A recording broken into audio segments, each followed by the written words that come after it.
Tonight we are going to tell you about how the first 100 years of humans on Earth were spent and how the world changed in those first 100 years. How humans and various animals adapted to the climate at that time and how they slowly expanded.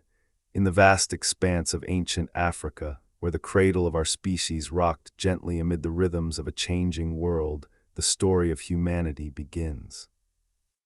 It is a tale not of sudden creation, but of gradual emergence, woven into the fabric of a dynamic planet. Around 300,000 years ago, in the sun-baked savannas and lush river valleys of what we now know as eastern and southern Africa, the first anatomically modern humans, Homo sapiens, stepped onto the stage of existence. These were not the hulking figures of myth, but slender, upright beings, their bodies honed by millions of years of evolution from earlier hominins. Their brains, already larger than those of their predecessors, pulsed with the potential for ingenuity, language, and cooperation. But in those inaugural moments, survival was the only script they knew. Imagine the scene, a small band of perhaps 20 to 30 individuals emerging from the shadows of their evolutionary past. The climate then was one of profound variability, a legacy of the Pleistocene epoc's oscillating patterns. The Earth was in the grip of glacial cycles, where massive ice sheets far to the north influenced global weather. In Africa, this translated to alternating periods of wet and dry, with monsoons swelling rivers one decade and droughts parching the land the next. The landscape was a mosaic of open grasslands dotted with acacia trees, interspersed with woodlands and wetlands near water sources like the Rift Valley lakes. Temperatures fluctuated wildly. Days could scorch with heat exceeding 100 degrees Fahrenheit, while nights dipped into chilly lows, especially at higher elevations. Our early ancestors faced a world where rain was unpredictable, forcing them to adapt or perish. In the very first years, let's call them year 1 to year 10, these proto-humans spent their days in a relentless pursuit of sustenance and safety. They were gatherer-hunters, not yet the apex predators they would become. Women and children foraged for edible plants, roots, berries, and insects, their keen eyes spotting the nutritious tubers of wild yams or the protein-rich termites hidden in mounds. Men, often in small groups, ventured farther to scavenge carcasses left by larger carnivores or to hunt small game with rudimentary tools, sharpened sticks or stones flung with precision. Their diet was opportunistic. Fruits like figs and baobab pods when available, leaves from hardy shrubs during lean times, and occasional meat from gazelles or hares caught in snares fashioned from vines. The world around them was alive with change, even in this brief span. Volcanic activity in the Rift Valley occasionally blanketed the area in ash, enriching the soil but disrupting vegetation. Rivers shifted courses due to tectonic movements, creating new oases or stranding old ones. Climate fluctuations meant that in wetter years, forests encroached on grasslands, providing more shade and fruits but hiding predators. In drier spells, the savanna expanded, exposing our ancestors to the elements but offering clearer views for spotting danger. These early humans adapted by developing a nomadic lifestyle, moving with the seasons to follow water and food. Their skin, dark and melanin-rich, protected them from the intense equatorial sun, a trait inherited from their hominin forebears that prevented sunburn and skin damage. Animals, too, were players in this unfolding drama. The savanna teemed with life. Herds of elephants, giraffes, and antelopes roamed the plains, their migrations dictated by the same climatic whims. Predators like lions, hyenas, and leopards lurked in the tall grasses, viewing these new bipeds as potential prey. In the first decade, human-animal interactions were largely one-sided. Our ancestors were more often the hunted than the hunters. They adapted by climbing trees for safety at night, huddling in groups to deter attacks, and using fire, perhaps opportunistically from lightning strikes, to ward off beasts. Animals, in turn, began subtle adjustments. Prey species like zebras and wildebeest grew warier, their herds tightening formations when sensing the upright walkers nearby. Scavengers such as vultures and jackals learned to follow human bands, picking at leftovers from scavenged kills. This nascent coexistence hinted at future symbioses, but for now it was a tense balance. Expansion in these initial years was tentative, a slow creep rather than a bold stride. The band might wander a few miles from their birthplace, drawn by a glistening river or a grove of fruit trees. Reproduction was key, with high infant mortality from disease, injury, and predation. Survival depended on birthing and nurturing the next generation. Women gave birth in sheltered spots, perhaps under rocky overhangs, and the group shared child-rearing duties, an early form of communal adaptation that strengthened social bonds. By year 5, the first infants born to this new species cried out, their tiny forms embodying hope amid uncertainty. Language, if it existed, was primitive, grunts, gestures, and expressions conveying warnings or sharing discoveries. As the decade progressed, subtle innovations emerged. A sharpened stone flake used to scrape hides or cut meat marked the dawn of tool use beyond instinct. Fire, captured and tended, provided warmth during cooler nights brought on by shifting winds. The climate's variability tested them. A prolonged dry spell in year 7 forced the band to dig for water in riverbeds, adapting by conserving energy during the hottest hours. Animals responded similarly. Elephants dug wells with their trunks, inadvertently providing water sources for humans to exploit.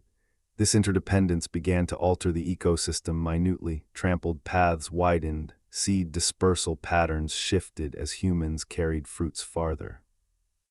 By year 10, the group had grown slightly, perhaps to 35 members, through births and maybe alliances with neighboring bands. They had expanded their range by a radius of 10 to 20 miles, exploring new valleys and adapting to microclimates, cooler highlands with denser vegetation versus arid lowlands. The world changed imperceptibly. Erosion carved new features in the landscape, and plant species waxed and waned with rainfall. Humans adapted by enhancing their physical endurance, longer limbs for efficient walking, sweat glands for cooling during pursuits. Animals, sensing the persistent presence of these clever bipeds, began to evolve behaviors. Some herbivores calved in hidden spots to avoid detection, while predators like leopards honed nocturnal hunts to ambush sleeping groups. This was the genesis, a time of raw survival where every dawn brought peril and possibility. As we move forward, the story unfolds with growing complexity, the seeds of expansion taking root in a world forever altered by our presence. As the sun rose on year 11, the small band of early humans, now numbering around 40 souls, faced a world that was both familiar and fraught with new challenges. The climate, ever the capricious force, began to tilt toward a wetter phase, with increased monsoons swelling the rivers and transforming parched grasslands into verdant meadows. This shift brought abundance. Lush vegetation burst forth, attracting herds of herbivores and in turn the predators that stalked them. But it also introduced perils. Flooding rivers could sweep away campsites, and the denser foliage provided cover for ambushes.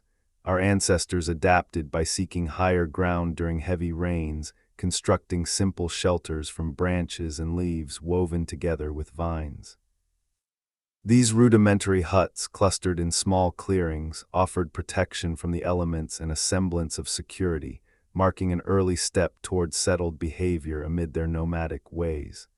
In these years, alliances began to form, not just within the band, but with neighboring groups. Encounters at shared waterholes led to cautious interactions, exchanges of gestures, shared fruits, or mutual warnings about nearby dangers. By year 12, a pivotal meeting occurred. Two bands, each wary but intrigued, merged temporarily during a bountiful season when berries ripened en masse. This union strengthened their numbers, allowing for more effective hunting parties and shared knowledge. One group brought expertise in crafting stone tools, flint napped into sharper edges for cutting, while the other knew secret paths to hidden springs. Such alliances fostered genetic diversity as intermarriages occurred, blending traits that enhanced resilience. Children born from these unions inherited a mosaic of adaptations, stronger immune systems from varied ancestries, better suited to fend off parasites thriving in the humid climate. Tools evolved rapidly in this decade, driven by necessity and ingenuity. the simple flakes of earlier years gave way to more sophisticated implements. By year 13, individuals experimented with binding stones to wooden shafts, creating hand axes that could fell small trees or butcher game more efficiently. Fire, now reliably kindled using friction from dry wood and tinder, became a central element of daily life. It cooked food, making tough roots and meat more digestible, which in turn supported brain growth and energy for longer forays. The climate's wetness aided this. Abundant wood fueled larger fires, and the smoke deterred insects that swarmed in the damp air. Humans adapted their diets accordingly, incorporating more aquatic resources, fish speared in swollen streams or shellfish gathered from muddy banks, providing omega-rich fats that bolstered cognitive development. The animal kingdom responded to these human advancements with its own adaptations. Herds of antelopes, sensing the growing threat from organized hunts, developed more synchronized movements, bolting in unison at the slightest disturbance. Birds like eagles and vultures circled higher, scouting for human activity to scavenge safely. In the undergrowth, smaller mammals such as rodents burrowed deeper to evade the probing sticks of foragers. Yet some species began tentative symbioses. Wild dogs, precursors to domestication, lingered near camps, feeding on scraps and alerting the group to intruders with their barks. This mutual benefit altered behaviors. Humans tolerated these canines, recognizing their utility, while the dogs adapted to human schedules, becoming bolder yet less aggressive. Expansion accelerated subtly, the merged bands venturing farther, perhaps 30 miles from their original homeland by year 15. They followed river courses northward, drawn by rumors, conveyed through gestures of fertile valleys beyond the hills. The world changed underfoot. Tectonic rumbles occasionally shook the ground, opening fissures that released mineral-rich waters, nourishing new plant life. Erosion from heavier rains carved deeper gorges, creating natural barriers and pathways. Humans adapted by memorizing landscapes, developing mental maps shared through stories told around fires, early precursors to oral traditions. In drier interludes within the wet phase, they conserved water in gourds, an innovation that allowed longer treks. By year 16, social structures deepened. Elders, survivors of earlier hardships, assumed roles as knowledge keepers, teaching youngsters to identify edible plants or track animals. This division of labor enhanced efficiency. Young adults hunted while others gathered or tended fires. The climate's humidity brought diseases, malaria from mosquitoes breeding in standing water, forcing adaptations like sleeping under netting fashioned from fibrous plants. Animals faced similar pressures. Amphibians thrived in the wetter conditions, their populations exploding, providing easy protein for humans who learned to catch frogs and toads. Innovation peaked in year 18 with the first deliberate use of pigments, red ochre ground into powder and mixed with water for body decoration or marking tools. This artistic expression, perhaps signifying status or warding off spirits, hinted at emerging cultural identity. Alliances solidified. By year 19, the band had absorbed stragglers from a drought-stricken group to the south, bringing tales of arid wastelands that contrasted their lush surroundings. Expansion pushed boundaries. Scouting parties explored coastal fringes, where the sea's influence moderated temperatures, offering shellfish and salt, a preservative that extended food storage. As year 20 dawned, the group, now 50 strong, stood at a threshold. The wet phase began to wane, hinting at drier times ahead. Humans had adapted through cooperation, tools, and knowledge, while animals co-evolved in this shared ecosystem. The world, subtly reshaped by their presence, trails worn into paths, vegetation selectively harvested, bore the imprint of this burgeoning species. Ahead lay trials that would test these foundations, forging further growth in the crucible of change. As the gentle rains that had nourished the land for nearly a decade began to falter in year 21, the world entered a phase of deepening uncertainty. The wet cycle that had swelled rivers and greened the savanna gave way to a prolonged dry spell, one that would stretch across the next several years with only brief, teasing interruptions. The sun beat down relentlessly, temperatures climbing higher during the day and nights growing colder as moisture evaporated from the soil. Grasslands yellowed and cracked, acacia trees shed leaves prematurely, and the once plentiful herds thinned as waterholes shrank to muddy puddles. For the growing human population, now approaching 60 individuals across 2 allied bands, these years tested every adaptation forged in easier times. The first signs appeared subtly. In year 21, the rivers that had once flowed year-round dwindled to seasonal trickles. Fish that had been easy to spear vanished from shallows, forcing hunters to wade deeper or travel farther upstream. Gathering parties returned with fewer tubers and berries, many plants withered before fruiting. The group responded by intensifying their mobility. No longer content with seasonal circuits within a 30-mile radius, they began longer migrations, following the faint scent of distant rain carried on winds from the south. These journeys, sometimes covering 50 miles in a single season, demanded greater endurance. Legs lengthened slightly through natural selection, favoring those who could walk farthest without collapse, while sweat production increased to cool bodies under the merciless sun. Water became the central obsession. In year 22, scouts discovered the value of digging in dry riverbeds. Using sharpened digging sticks and bare hands, they excavated shallow wells, sometimes reaching a meter deep before striking moisture. This technique, refined over months, allowed small amounts of water to collect overnight, enough to sustain the band for days. Gourds, hollowed fruits carried from wetter regions, served as portable containers, a breakthrough that extended range dramatically.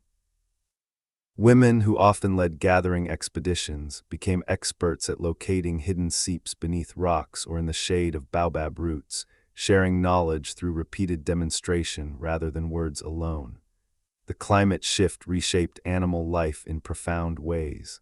Large herbivores like elephants, masters of memory and migration, led their matriarchal herds toward remembered oases hundreds of miles away. Their paths, worn deep by generations, became highways for human bands who followed at a respectful distance, scavenging the occasional fallen calf or digging in the same wells the elephants had excavated with their tusks.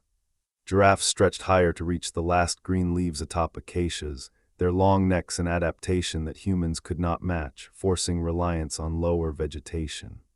Predators suffered too. Lions grew leaner as prey scattered, leading to more desperate raids on human camps at night. To counter this, fires were kept burning longer, circles of thorn branches erected around sleeping areas and sentries posted, often adolescents learning vigilance. By year 23, infant mortality spiked. Dehydration claimed the youngest first, followed by malnutrition as milk supplies dwindled for nursing mothers. The group adapted through grim necessity. Weaning occurred earlier, children fed soft, cooked roots mashed with whatever meat could be obtained. Older members, sensing their own weakening, sometimes chose to remain behind during migrations, allowing the stronger to survive, a heartbreaking but effective strategy in a world of scarcity. Those who endured developed greater physiological resilience. Kidneys concentrated urine more efficiently, conserving precious fluids, a trait passed to offspring. Innovation continued despite hardship. In year 24, the use of ostrich eggshells as water vessels spread rapidly after one band observed how unbroken shells held liquid for days without leaking. Holes drilled with stone points allowed strings of sinew to create carrying slings. Spears improved. Stone points lashed more securely to shafts with plant fibers, increasing lethality against smaller game like dick and rock hyrax that remained when larger animals fled. Hunting parties grew bolder, employing cooperative tactics, drivers herding prey toward ambushes, throwers launching weighted spears from concealed positions. Success rates rose slowly, providing critical calories during the worst months. Bird life offered both challenge and opportunity. Migratory flocks that once darkened the sky grew erratic as wetlands contracted. Flamingos abandoned saline lakes turned to salt pans while vultures multiplied, circling patiently above dying herds. Humans learned to mimic calls to lure ground birds into snares or to locate beehives by following honey-guide birds, an early interspecies partnership where the bird led to nests. Humans smoked out bees and both shared the spoils. This relationship, fragile yet persistent, altered bird behavior. Honey guides grew accustomed to human presence, waiting expectantly near camps. Expansion during these dry years followed water above all else. By year 25, one splinter group, perhaps 15 individuals, ventured westward along a chain of shrinking lakes, establishing temporary camps near persistent springs. Another pushed eastward toward higher plateaus where cooler air retained more moisture. These movements, though risky, diversified resource access. The world changed visibly. Overgrazed patches near old camps turned to dust bowls, wind carrying fine soil to deposit elsewhere, subtly reshaping topography. Vegetation patterns shifted. Drought-tolerant shrubs replaced grasses in many areas, forcing dietary adjustments as humans learned which new plants offered nutrition. Social bonds strengthened under pressure. Storytelling around meager fires became ritual, recounting successful hunts or warning of failed migrations. Gestures evolved into more complex sequences, perhaps the beginnings of proto-language capable of conveying abstract ideas like far water or danger tomorrow. Kinship terms emerged implicitly. Mother's sister cared for orphaned young, reinforcing communal child rearing. In year 27, a rare wet interlude brought temporary relief. Rivers swelled briefly, plants flowered, animals returned, and celebrations ensued, with rhythmic clapping and swaying movements that hinted at dance as emotional release. Yet the drought resumed fiercely in year 28. A massive dust storm swept across the plains, blanketing camps in choking red powder, forcing shelter in caves or beneath overhangs for days. Animals huddled similarly. Antelopes pressed together against wind, elephants formed protective circles around calves. Humans adapted by covering faces with dampened hides, breathing through cloth woven from plant fibers. Respiratory ailments increased, selecting for individuals with stronger lungs. By year 29, the population stabilized at roughly 70 across dispersed bands, a testament to resilience rather than growth. Births continued, but survival rates hovered low. Tools became more specialized, scrapers for processing hides into lighter clothing against cold nights, awls for piercing leather to sew seams. Clothing itself advanced, skins cured with brain matter or plant tannins, stitched into tunics and leggings that shielded against thorns and sun. As year 30 approached, faint signs suggested the drought might ease. Distant thunder rumbled more frequently, clouds lingered longer on horizons. The bands, hardened by a decade of trial, had expanded their known world to nearly 100 miles in several directions. Paths connected groups, allowing exchange of mates, tools, and knowledge. Animals, too, bore the marks of change. Warrior herds, bolder scavengers, migratory routes subtly shifted to avoid human presence. The ecosystem, stressed yet enduring, reflected the growing footprint of this intelligent, persistent species. Through fire, ingenuity, cooperation, and sheer will, humanity had weathered the crucible of aridity. The lessons learned, mobility over permanence, sharing over hoarding, adaptation over resistance, would carry forward into whatever climate the next decades brought. As the first hesitant rains returned in the early months of year 31, the parched earth responded almost immediately. Thin green shoots pushed through cracked soil, acacias unfurled new leaves, and distant thunder promised more than mere echoes. The long drought had finally broken, not in a single deluge, but in a gradual, merciful return of seasonal patterns that would define the next decade. Rivers that had been dusty scars began to flow again, filling ancient basins and reviving wetlands. For the scattered human bands, now numbering perhaps 80 to 90 individuals across several allied groups, this climatic recovery felt like a gift from the sky itself. Hunger lines softened on faces, children played with renewed energy, and the pace of life quickened with possibility. The immediate years, 31 through 33, were a time of rebound. Bands that had dispersed during the dry spell began reconnecting along familiar migration corridors. Scouts carried messages through gestures and repeated patterns of calls, arranging meetings at reliable water points that had survived the worst. One such gathering in year 32 brought 4 separate groups together for the first time in memory. The original core band from the eastern valleys, the western lake dwellers, the plateau explorers, and a smaller southern contingent that had clung to coastal mangroves. The reunion lasted weeks, a festival of shared food, storytelling, and cautious courtship. Population surged as fertility returned with better nutrition. Women conceived more readily, and infant survival climbed sharply as milk flowed and weaning foods became abundant once more. With water no longer the sole dictator of movement, humans expanded purposefully. The eastern group pushed farther into rolling hills where cooler air and denser woodlands offered new resources: wild figs, honey from rock crevices, and herds of smaller antelopes that preferred browse to grass. The western contingent followed receding lake margins as they refilled, discovering fish runs that returned in force and flocks of waterbirds nesting in reed beds.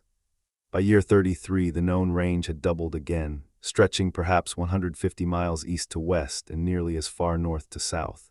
Paths became trodden trails, marked by cairns of stacked stones or blazes cut into bark, allowing safe return even after long absences.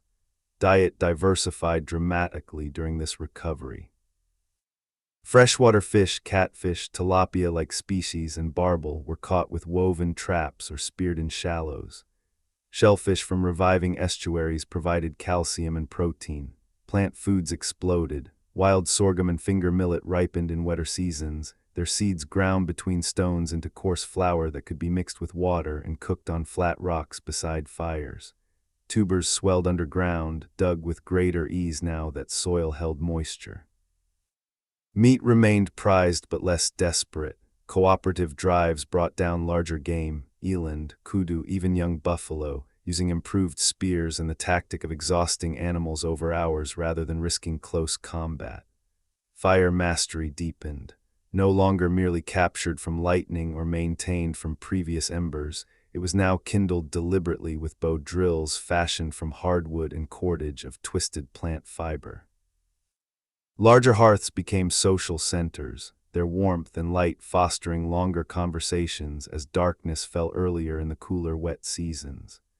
Smoke curing of meat extended storage life, allowing bands to carry provisions on extended journeys.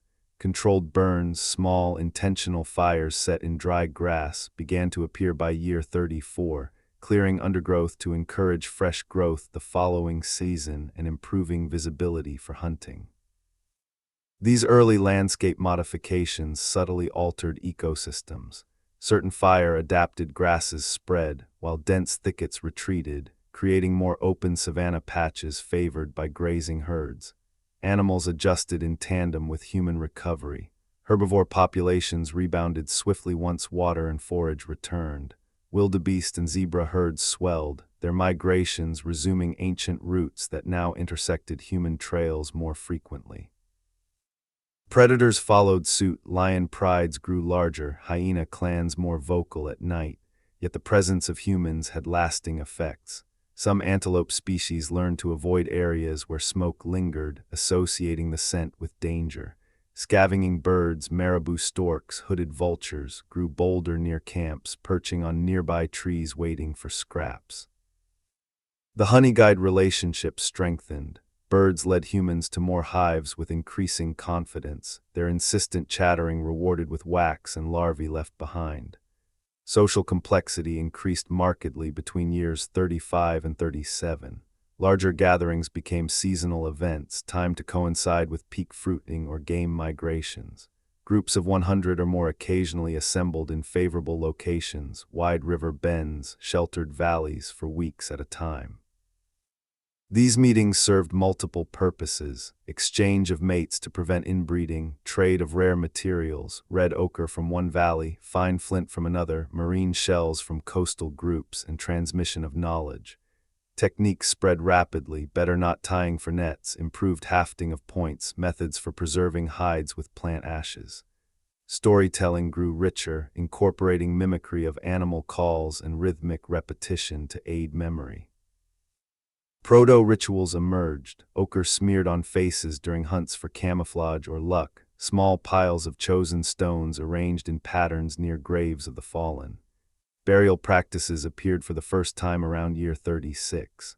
When an elder died during a bountiful wet season, the group placed the body in a shallow pit lined with leaves, sprinkled with ochre powder and covered with earth and branches.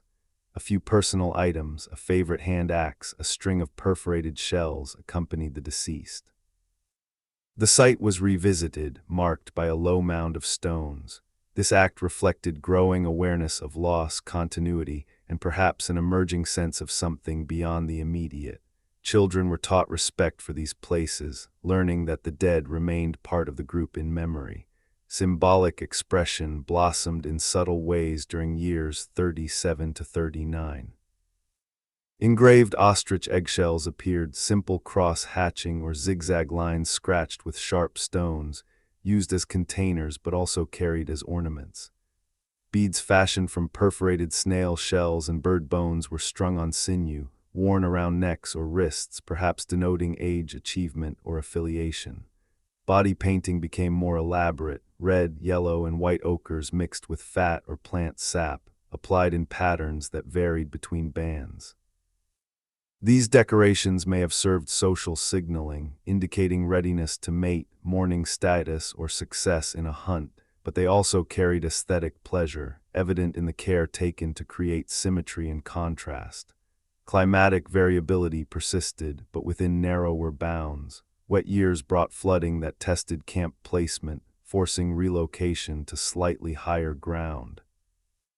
Dry interludes in years 38 and 39 reminded everyone of past hardships, prompting storage strategies.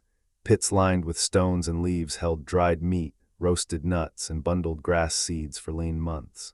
Population continued to climb slowly, reaching perhaps 150 to 200 individuals across the interconnected network by year 40. Infant survival improved to roughly 1 in 3 living past age 5, enough to sustain gradual growth. Toolkits grew more diverse: composite tools, stone points mounted on wooden foreshafts that could detach upon impact, improved hunting efficiency. Bone tools emerged: awls, needles for sewing finer garments, and polished points for fishing.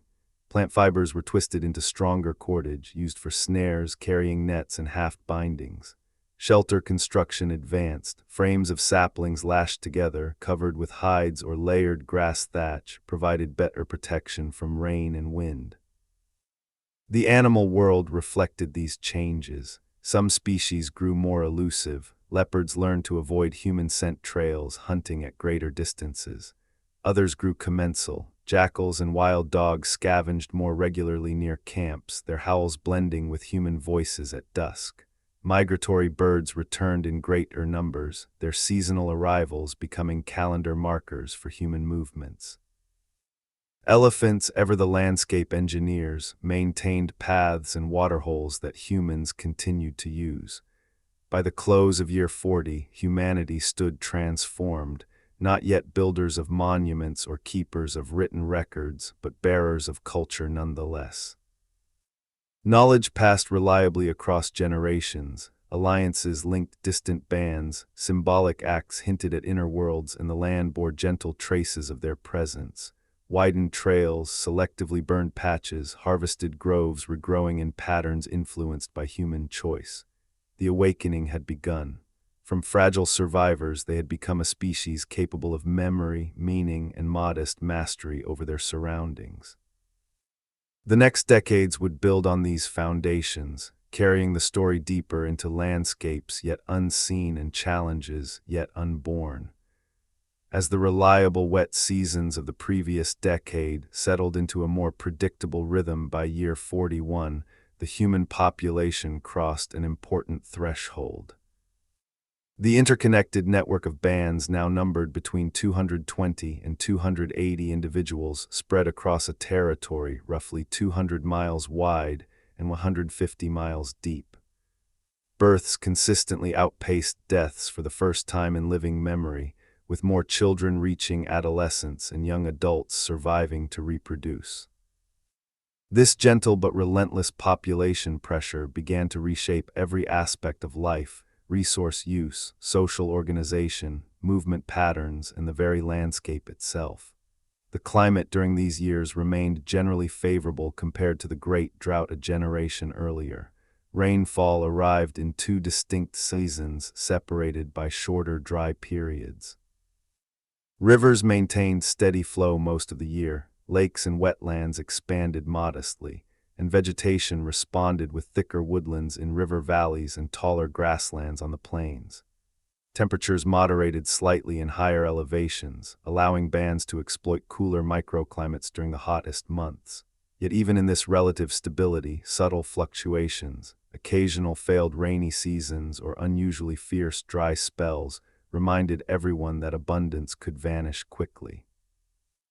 The most immediate consequence of growth was competition for the best resources. Prime camp locations, those with year-round water, shade trees, good hunting visibility, and defensible approaches, became contested. Smaller bands that had once roamed freely now found favorite groves already occupied when they arrived at the expected time. Encounters shifted from purely welcoming to cautiously negotiated. Gestures of openness offering food, displaying open hands were still common, but now accompanied by subtle displays of strength. Larger hunting parties visible on ridges, children kept closer to adults, temporary thorn barriers erected around sleeping areas even when no immediate threat existed. Territorial awareness emerged gradually but unmistakably between years 42 and 44.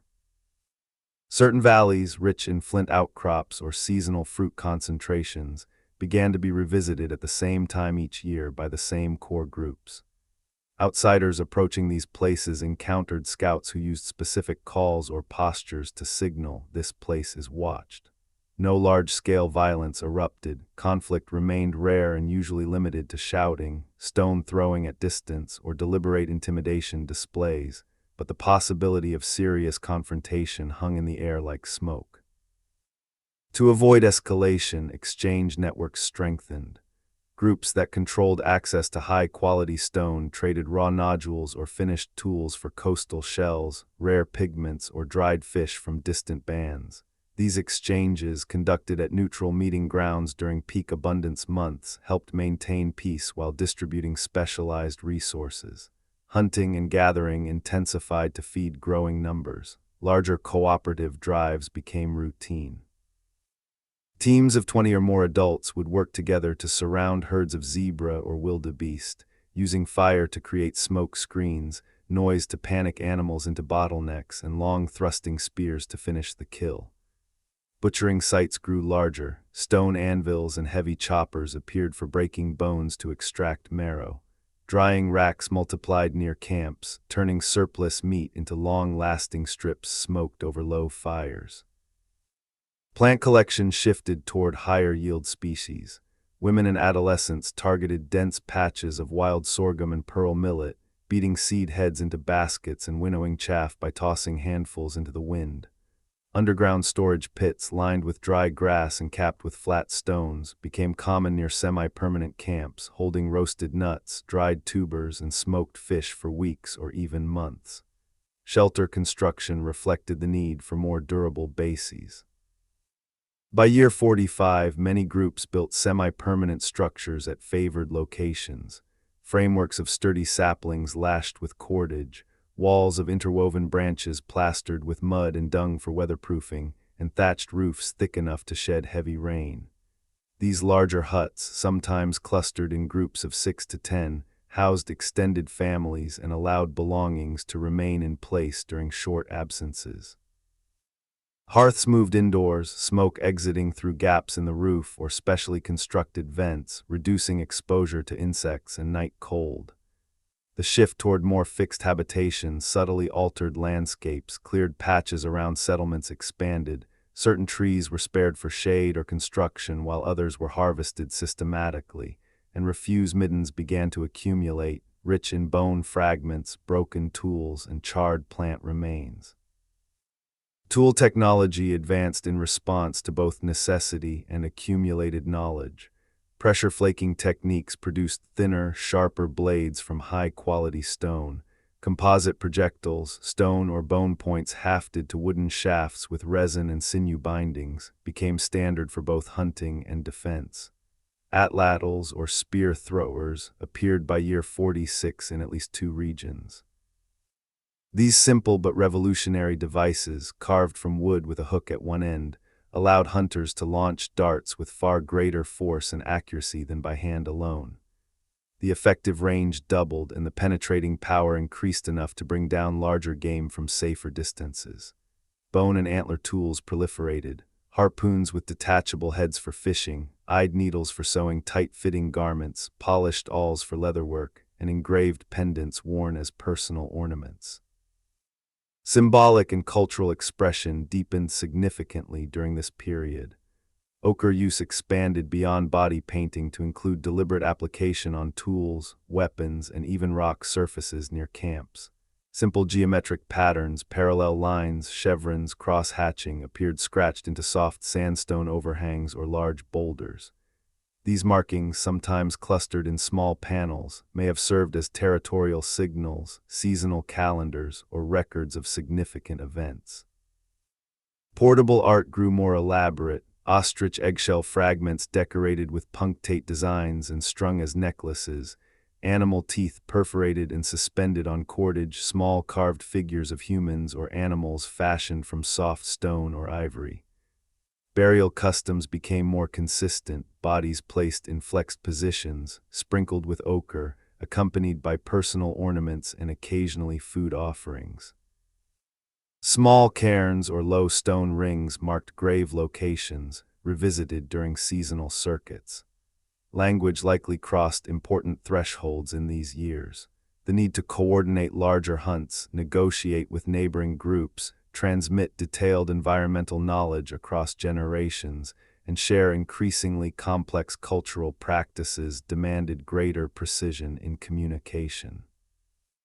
Vocalizations grew more varied, tonal distinctions emerged, and sequences of sounds began to carry specific meanings beyond immediate emotional states. While still far from fully modern language, the foundation for symbolic speech, arbitrary sound combinations representing absent objects, past events, or future intentions, was likely forming by year 48 or 49. Children learned these patterns through constant immersion, imitation, and correction, ensuring continuity. Animal populations responded to the growing human presence in diverse ways. Some species became markedly warier. Large antelopes learned to avoid trails marked by human scent and dung. Leopards shifted hunting times to avoid overlap with human activity. Elephants, sensing increased competition for water and shade, sometimes charged small human groups that approached too closely to calves or favored trees. Yet other species adapted toward commensalism. Jackals and hyenas frequented refuse areas more boldly. Certain birds, oxpeckers, drongos, perched near human hunters, feeding on insects disturbed by movement and alerting to predators with alarm calls. The honey-guide partnership became almost ritualized in some regions. Birds waited near trails, chattered insistently when humans approached, and led them directly to active hives. Landscape modification accelerated, though still on a small scale. Regular burning to improve grazing for game or to clear visibility around camps created patchy mosaics of vegetation, fresh green growth contrasting with older, taller grass.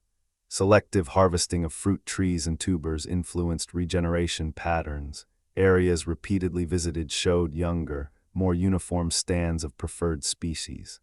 Paths widened into clearer corridors connecting resource patches. Small clearings near semi-permanent settlements expanded into park-like zones dotted with shade trees and short grass. These changes, while minor compared to later agricultural transformations, already represented the first intentional human shaping of environments beyond immediate survival needs.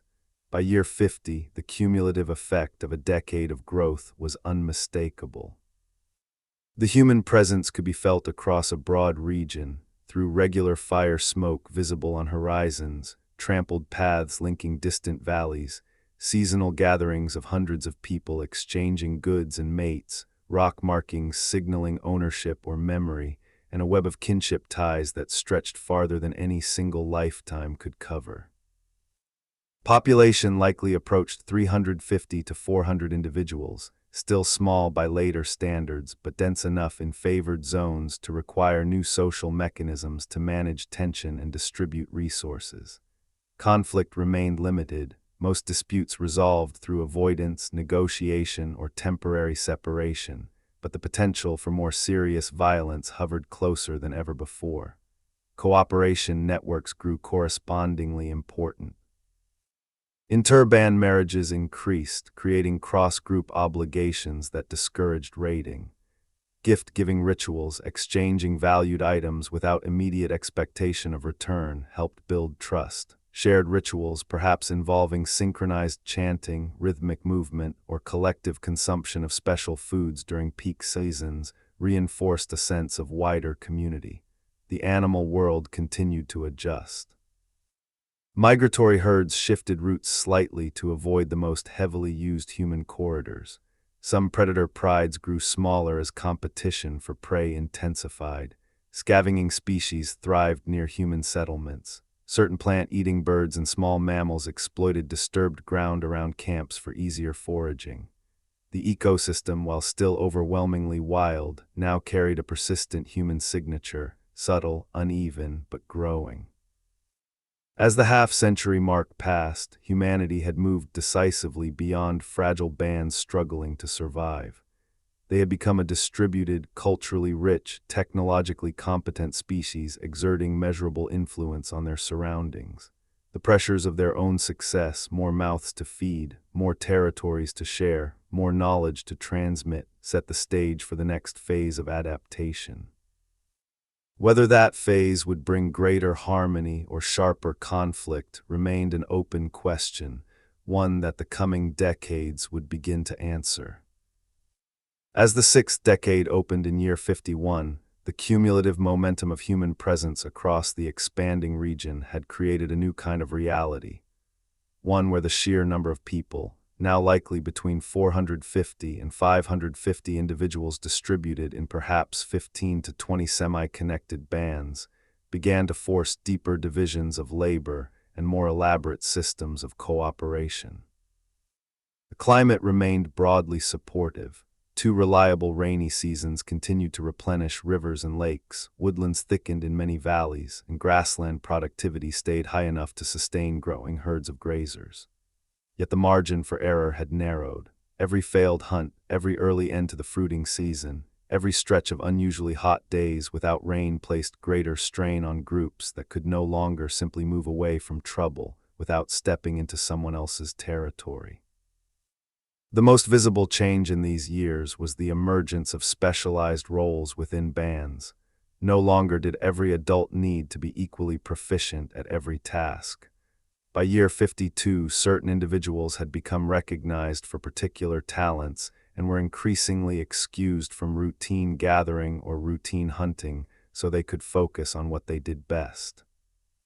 One man in a River Valley band consistently produced the sharpest, most symmetrical hand axes.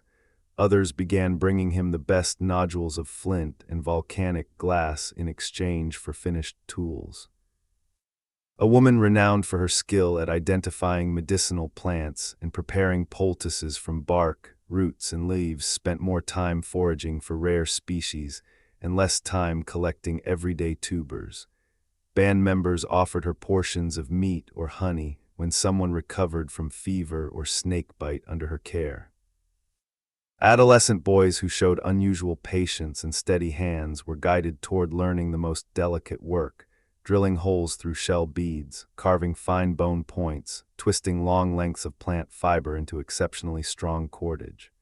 These emerging specialists were not yet full-time. They still participated in group hunts and seasonal migrations when needed.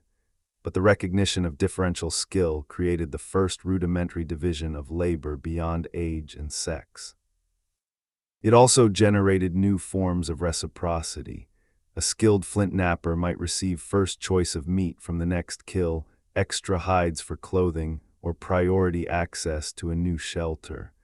A healer received protection during travel and assistance carrying heavy loads of medicinal plants.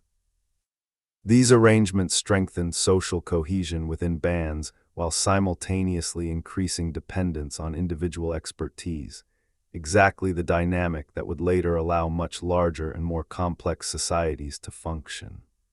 Long-distance exchange networks matured dramatically between years 53 and 56. What had begun as occasional gift-giving between neighboring bands evolved into semi-regular trade circuits covering hundreds of miles. High-quality cryptocrystalline silicates, flint, chert, jasper from specific outcrops in the eastern hills traveled westward in finished form as bifacial points, scrapers, and small blades. Marine shells with naturally iridescent interiors collected from distant estuaries moved inland to become prestige beads and pendants. Red and yellow ochres from iron-rich deposits were carried great distances because of their particularly vivid color when mixed with fat.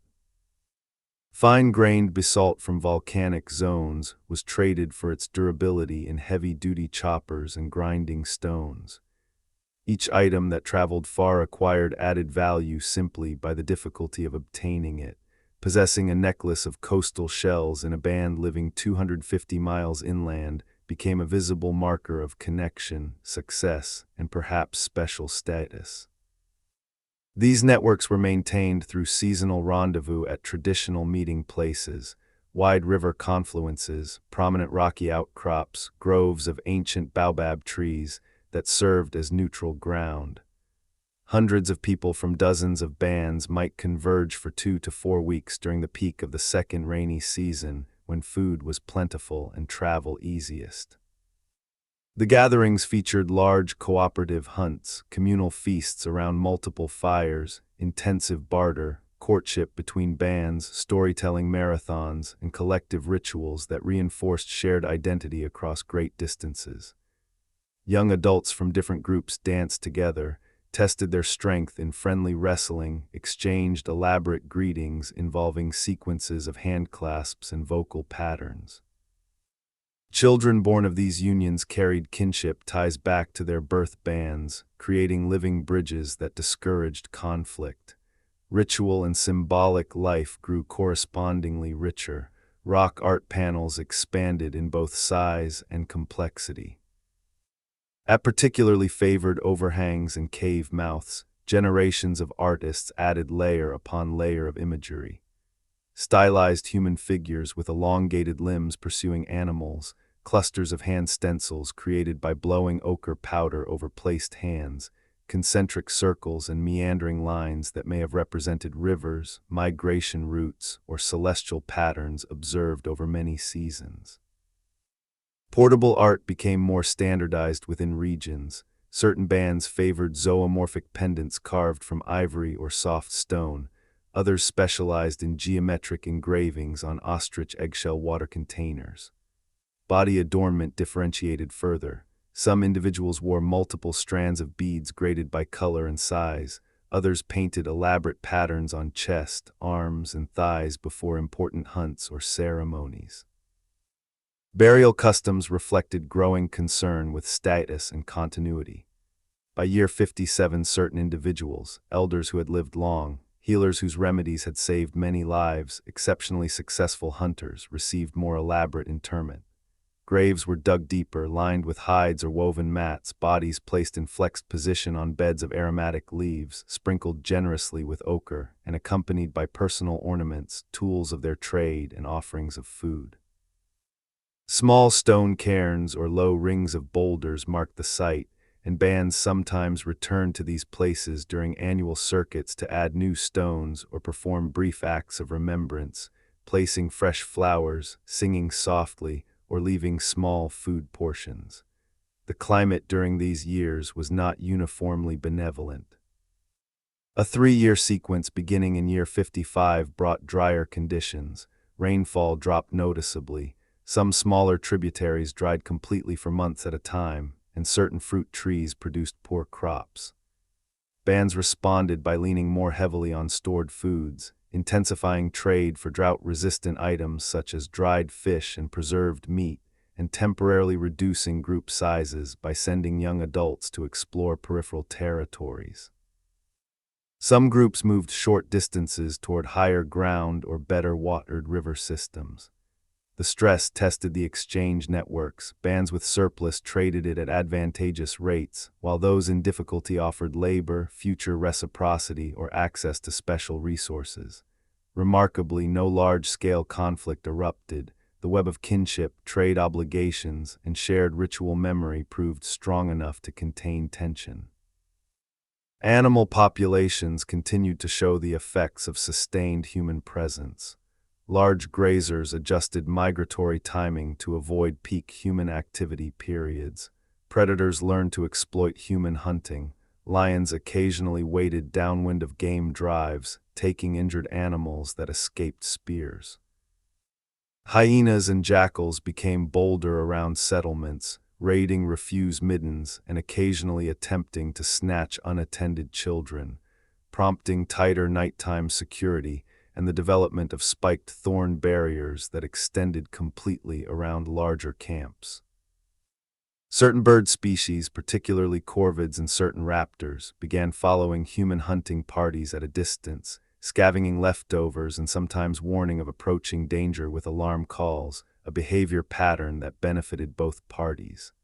Elephants maintained their role as keystone engineers, but now sometimes deliberately avoided waterholes where human scent was strongest, digging new wells in quieter locations.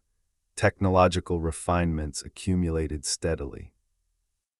Pressure flaking reached new levels of precision, allowing the production of long, thin blades with razor edges. Hafting techniques improved with the use of plant resins heated over fire to create stronger adhesives. Atlatl darts grew more standardized, fletched with feathers for better flight stability, tipped with finely worked stone or bone points designed to detach on impact. Fishing technology advanced in riverine and lacustrine bands. Weighted nets of knotted cordage, basket traps with funnel entrances, bone gorge hooks, and weirs constructed across shallow streams during spawning runs. Hide working became more sophisticated, brain tanning produced softer, more supple leather, scraping tools with curved edges removed fat more efficiently. Awls and needles fashioned from splintered bone enabled tighter stitching for waterproof clothing and shelter coverings. Shelter clusters at semi-permanent locations grew into small villages of 10 to 20 structures, arranged in loose circles or arcs around central communal spaces. These central areas featured large shared hearths used for community cooking during peak seasons, dancing grounds cleared of stones and vegetation, and sometimes low stone platforms where valued items were displayed during trade gatherings. Refuse was carried to designated middens outside the living area, reducing disease risk and concentrating nutrient-rich debris that would, over centuries, subtly enrich nearby soils. By year 60, the human world had become noticeably more structured.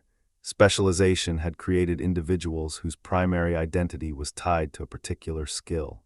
Exchange networks had woven a lattice of interdependence across hundreds of miles.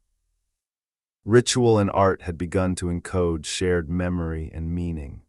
Social mechanisms, kinship, reciprocity, avoidance of direct confrontation, collective celebration, had proven capable of managing the frictions that inevitably arise when population density increases. The animal world had adapted to a landscape that now carried a permanent human imprint.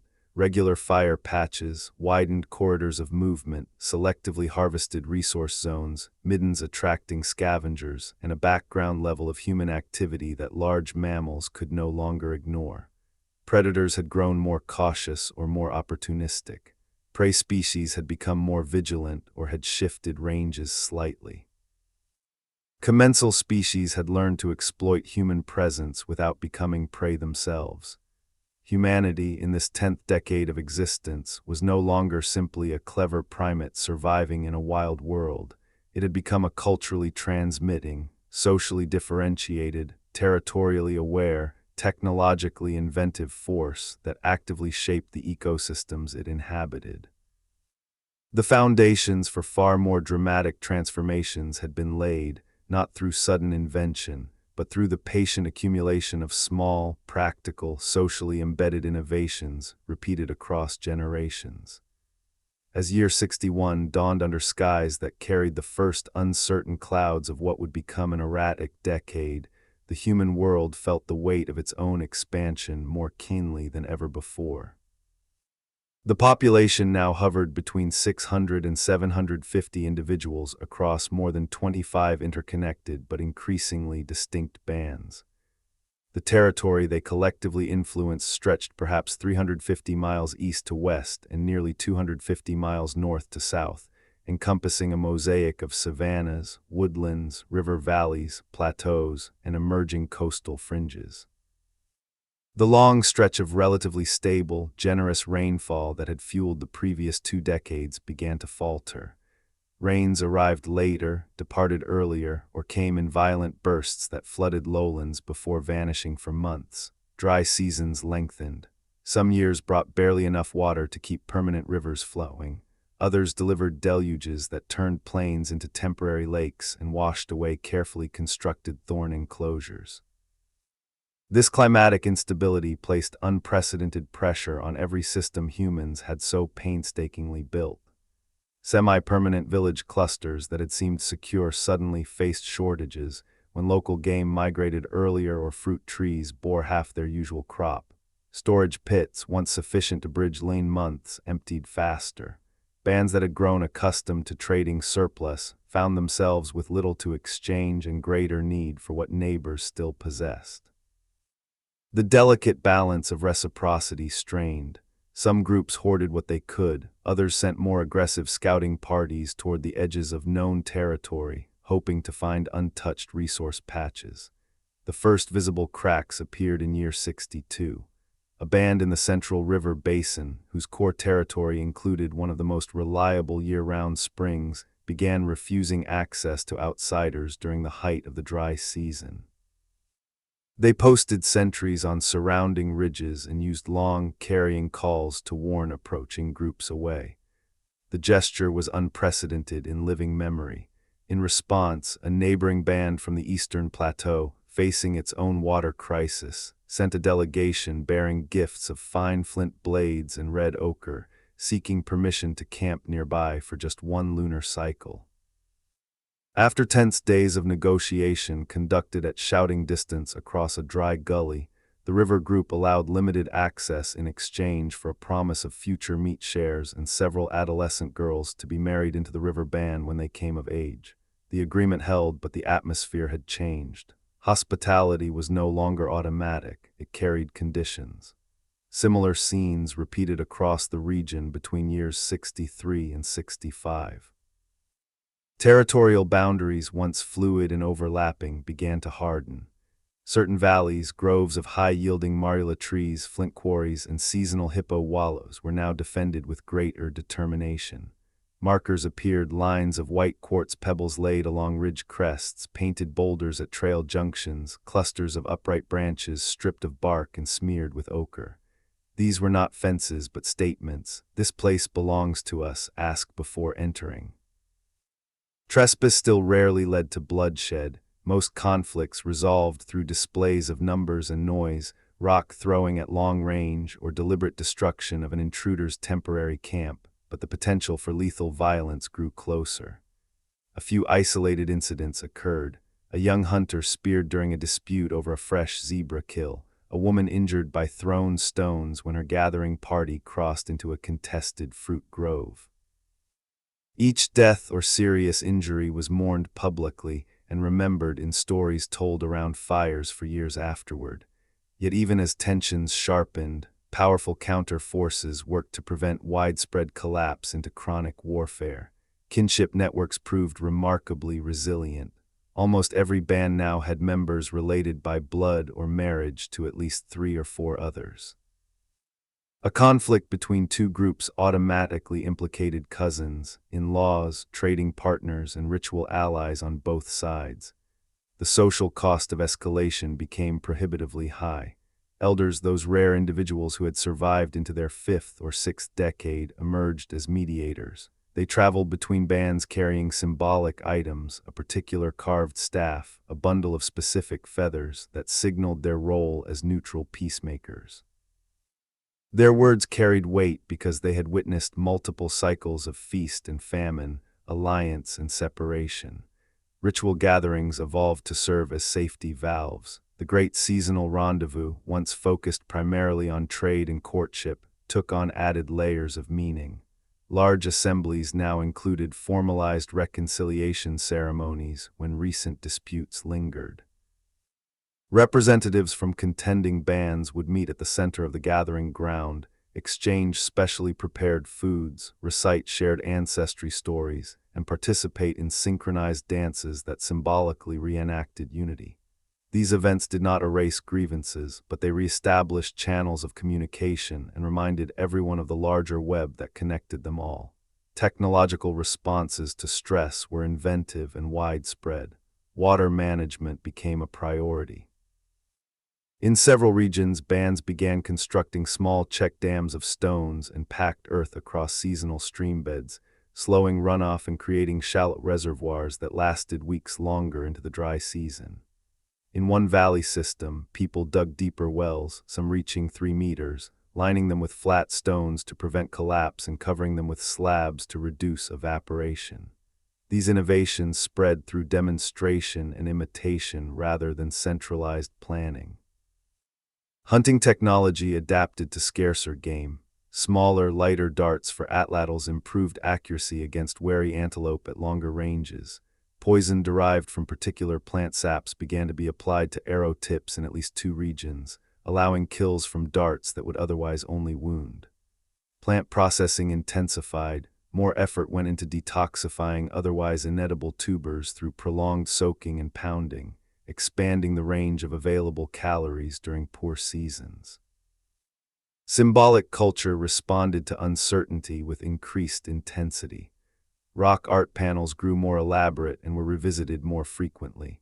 New motifs appeared, human figures with upraised arms facing stylized lightning bolts or swirling cloud forms, perhaps expressing appeals for rain or recording particularly devastating storms. Hand stencils multiplied, sometimes arranged in patterns that matched the number of people in a band or the number of deaths during a hard year. Portable art carried deeper personal meaning. Certain amulets or engraved pendants were buried with their owners, suggesting belief in continued protection or identity after death. Grave goods became more standardized within regional traditions. Coastal influence groups included shell beads and fish vertebrae. Plateau groups favored polished stone discs and raptor feathers. Population growth stalled and in some areas reversed slightly between years 66 and 68. Infant mortality rose again as malnutrition weakened mothers and contaminated water spread intestinal parasites. Some bands deliberately reduced group size by sending young adults to colonize marginal territories, higher plateaus, drier western plains, narrow coastal strips where resources were thinner but competition lower. These daughter groups maintained contact through regular messenger runs, ensuring that knowledge, mates, and emergency support could still flow. The overall population likely stabilized around 700, perhaps dipping to 650 during the worst 2 years before recovering slightly as some rains returned. Animal populations reflected the strained circumstances. Large migratory herds grew more unpredictable, splitting into smaller groups and using less frequented routes to avoid human hunters. Predators turned more aggressive toward easier targets. Hyenas raided camps more frequently. Lions attempted daylight ambushes on children gathering firewood. Elephants became bolder in asserting dominance at shrinking water points, sometimes overturning human water containers or charging small parties that approached too closely. Yet certain relationships deepened. Honey guides grew so attuned to human signals that they would wait near trails and perform their guiding dance almost on cue. Scavenging birds followed hunting parties in greater numbers, their presence becoming a reliable indicator of recent kills nearby. Landscape impacts accumulated noticeably. Regular burning created larger patches of fire-adapted grassland. Repeated harvesting of construction poles and firewood thinned woodlands near larger settlements. Middens grew into substantial mounds, rich in bone, charcoal, and broken stone. paths widened into corridors clear enough to be seen from distant ridges. In a few favored valleys, small groves of useful trees, marula, baobab, were protected and even encouraged through selective weeding and protection from fire, representing the earliest deliberate tending of wild plant resources. By year 70, the human world had passed through fire and emerged tempered. Territorial boundaries were clearer and more vigorously maintained, yet catastrophic warfare had been avoided through a dense lattice of kinship, mediation, ritual, and economic interdependence. Technological and social innovations born of necessity had increased resilience.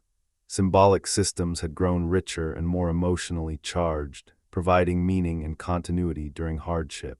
Population had stabilized rather than collapsed, and the network of bands remained connected enough to share solutions when the next crisis arrived. The decade had been a severe test of everything built over the preceding 60 years. Humanity had not transcended conflict, tensions simmered, occasional violence flared, but it had developed mechanisms that channeled competition into manageable forms and preserved the larger cooperative framework. The animal world had adapted alongside, some species retreating from human zones, others exploiting the new opportunities created by stress and innovation. As the seventh decade closed, the stage was set for the next act, whether renewed climatic stability would allow renewed growth, or whether accumulated pressures would force still more profound reorganization of human life across the ancient landscape. As the erratic rains of the previous decade finally steadied in year 71, the land seemed to exhale in relief. The two primary wet seasons returned closer to their former timing and volume. Rivers swelled reliably once more, filling oxbow lakes and recharging underground aquifers. Grasslands flushed green within days of the first heavy downpours, drawing back the great migratory herds that had scattered during drier years. Fruit trees, marula, tamarind, baobab, set heavier crops, their branches bending under the weight of ripening pods and fleshy drupes. For the human population, now stabilized around 650 to 750 souls but poised for resurgence, this climatic renewal felt like permission to grow again. The immediate years, 71 through 73, saw a rapid rebound in birth rates and child survival. Women who had delayed conception during lean times now conceived more readily. Infants born in these seasons were stronger, nursed longer on more abundant milk, and survived weaning onto soft, cooked porridges of wild grains and mashed roots. By year 73, the number of children under 10 had visibly increased in every band. Grandmothers and older aunts carried toddlers on their hips once more, while adolescents helped tend the youngest during gathering forays. The demographic pressure that had driven tension in the previous decade now shifted toward expansion rather than constriction. Population recovery triggered renewed outward movement, most dramatically toward the coasts. During the drier years, some scouting parties had already reached the eastern and southern shorelines, returning with tales of endless salty water, strange tasting shellfish that clung to rocks, fat seabirds nesting on cliffs, and beaches strewn with colorful shells unlike any found inland. Now with food more secure, small groups, usually 10 to 20 individuals, often younger adults seeking new territories, began deliberate coastal colonization. By year 74, at least 3 semi-permanent camps had been established along a stretch of shoreline perhaps 120 miles long. These were not yet true villages, but clusters of sturdy shelters built above the high tide line, framed with driftwood and thatched with coastal grasses tougher than inland varieties. Life at the edge of the sea demanded rapid adaptation. The rhythms of the ocean were unfamiliar, twice daily tides that exposed and then submerged rich intertidal zones, sudden storms that arrived with little warning, salt that corroded tools and stung open cuts. Yet the rewards were immediate and substantial. Limpets, mussels, clams, and oysters could be harvested in quantity during low tides with no need for pursuit, simply pried from rocks with sturdy sticks or stone wedges. Fish trapped in tidal pools or caught on gorge hooks baited with crab flesh provided protein without the long chases required inland. Seabirds, gulls, terns, cormorants nested in dense colonies on offshore rocks and low cliffs. Their eggs, when collected carefully in the right season, offered rich yolks that nourished growing children better than almost any inland food. Stranded marine mammals, occasional seals or small whales, provided blubber that burned with a bright, long-lasting flame and fat that could be rendered into waterproofing for skin bags and clothing. Coastal groups quickly developed specialized technologies. Shellfish knives fashioned from sharp-edged bivalve fragments replaced stone blades for some tasks. Bone points barbed on both sides became effective harpoons for spearing fish in shallows.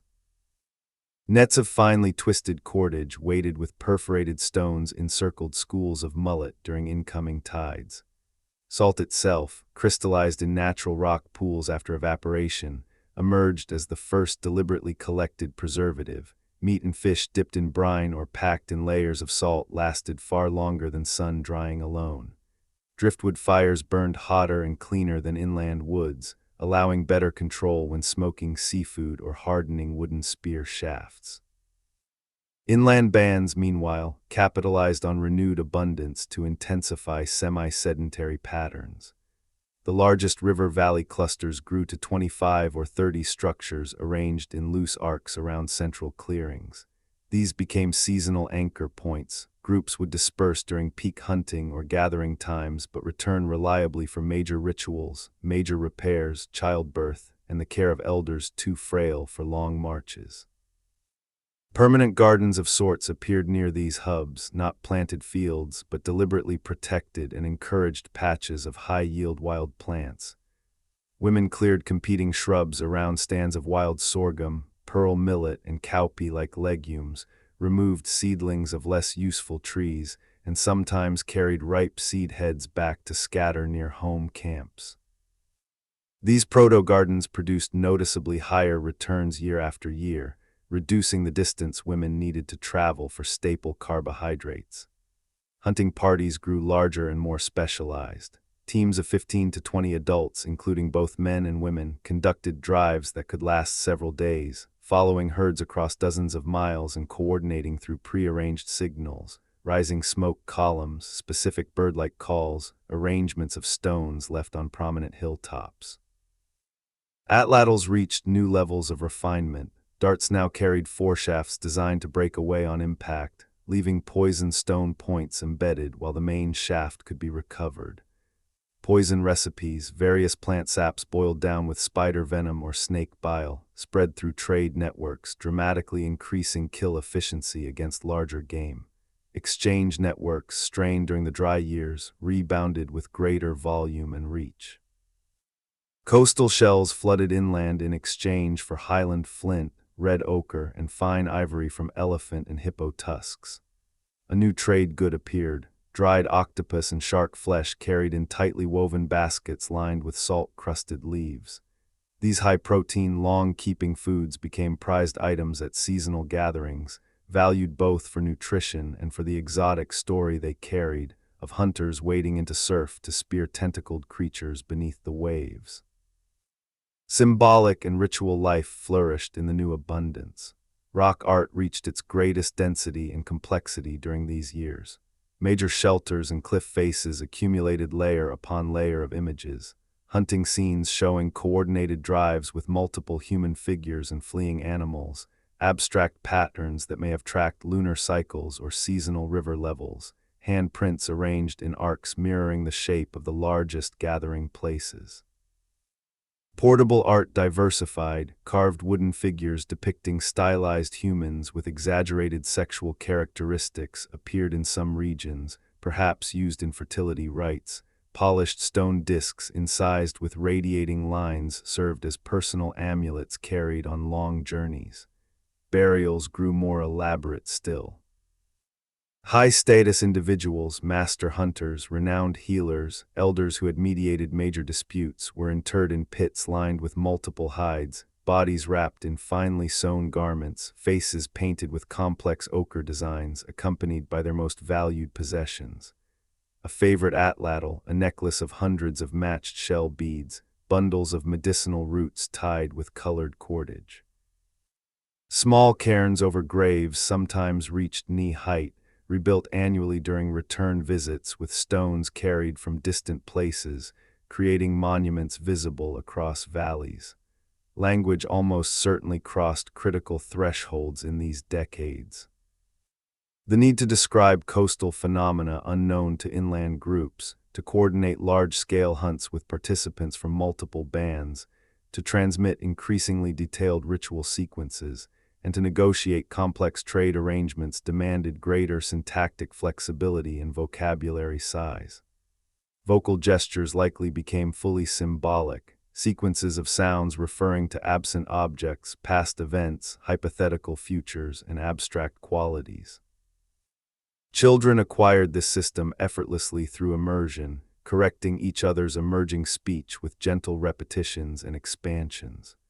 Storytelling sessions around central hearths lasted hours, weaving genealogy, environmental knowledge, moral lessons, and entertainment into seamless narratives that could be recognized and retold across hundreds of miles.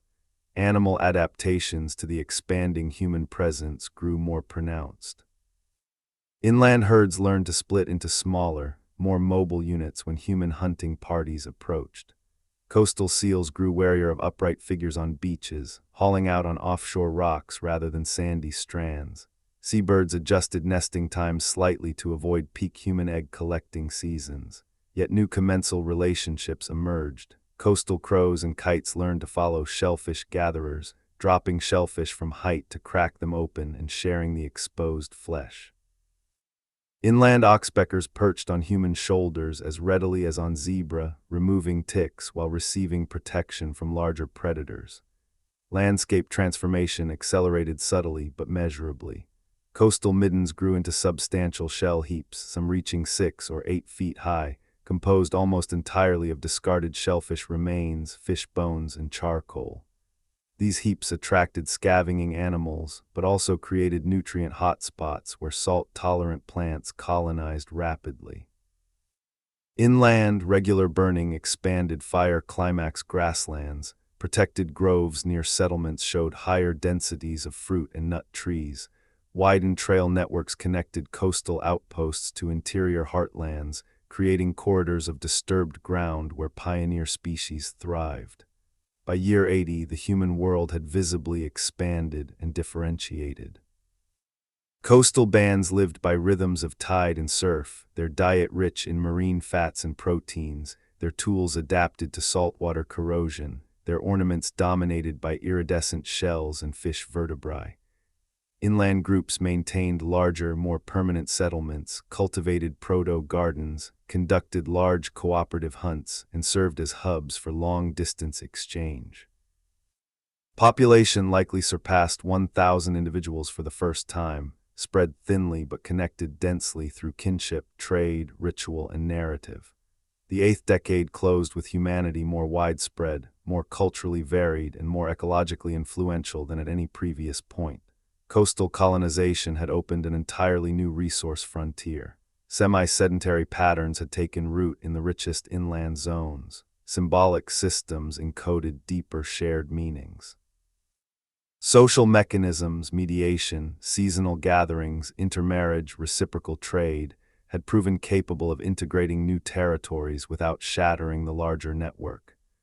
The stage was set for the next 20 years. Whether continued climatic benevolence would allow still greater density and complexity, or whether emerging limits of territory, resources, or social cohesion would once again force difficult choices. As the 9th decade opened in year 81, the cumulative effect of 2 generations of relative climatic stability, coastal expansion, and successful social mechanisms had pushed human numbers into new territory. The total population now approached 1,300 to 1,600 individuals across perhaps 40 to 50 distinct but interconnected bands. Core river valleys and lake basins supported the highest densities.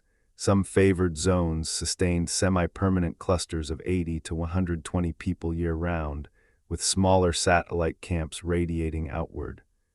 Coastal footholds had grown into strings of settlements spaced every 15 to 25 miles along favorable shorelines, each numbering 40 to 70 residents during peak seasons. The landscape bore unmistakable signs of this presence: wide corridors of regularly burned grassland, shell middens rising like low hills along beaches, protected groves of fruit and nut trees near larger hubs, networks of well-trodden paths linking interior heartlands to the sea. The return of consistent rainfall patterns continued to support this growth, but the sheer number of people began to press against natural limits in the richest zones. Game herds in core territories grew noticeably warier and less abundant. Prime gathering patches, dense stands of wild sorghum, finger millet, water lily tubers, required longer travel or more intensive processing to yield the same calories. Some bands responded by extending seasonal circuits farther outward, colonizing marginal plateaus and drier savannas where competition was lower but returns more uncertain. Others intensified management of existing resources, creating the first clear signs of deliberate stewardship that went beyond casual protection. In several fertile valleys, women and older children began systematic tending of wild stands. They cleared invasive brush around preferred grain patches multiple times each wet season, removed seedlings of competing trees, and deliberately scattered ripe seed heads in disturbed ground near camps. Over successive years, these managed zones produced measurably higher yields, taller stalks, larger seed heads than untended areas only a few miles away. Similar practices appeared around baobab and marula groves. Competing saplings were pulled, lower branches pruned to encourage fruiting, and fallen fruit carefully gathered to prevent rot while leaving some to reseed. These were not agriculture in the modern sense, no deliberate planting in prepared fields, no selective breeding, but they represented active human intervention to increase the productivity of favored wild species. Coastal communities, meanwhile, developed parallel forms of resource enhancement. Certain shellfish beds, particularly mussels and oysters, were harvested selectively, leaving larger individuals to spawn while taking smaller ones. Intertidal zones near settlements showed cleared patches where rocks were overturned to expose hidden mollusks, then carefully replaced to preserve habitat. Fish weirs of woven branches and stones appeared across narrow estuaries, funneling schools during incoming tides and allowing sustained catches without constant pursuit. Seabird colonies on offshore rocks and low cliffs were visited at predictable intervals. Eggs were collected only from certain sections, leaving others untouched to ensure future nesting. These practices, born of necessity as local human numbers grew, began to subtly reshape near-shore ecosystems in ways that favored continued human use. Social hierarchies emerged more clearly in these denser settings. In larger semi-permanent clusters, certain individuals and lineages began to accumulate influence beyond mere skill or age. Successful mediators who had repeatedly resolved disputes between bands acquired prestige that carried into daily life: first choice of sleeping spots near the central hearth, larger shares of communal kills, priority access to traded goods. Families that consistently produced more than their share of high-value items, fine flint blades, elaborately decorated ostrich eggshells, long strings of matched shell beads, gained similar standing.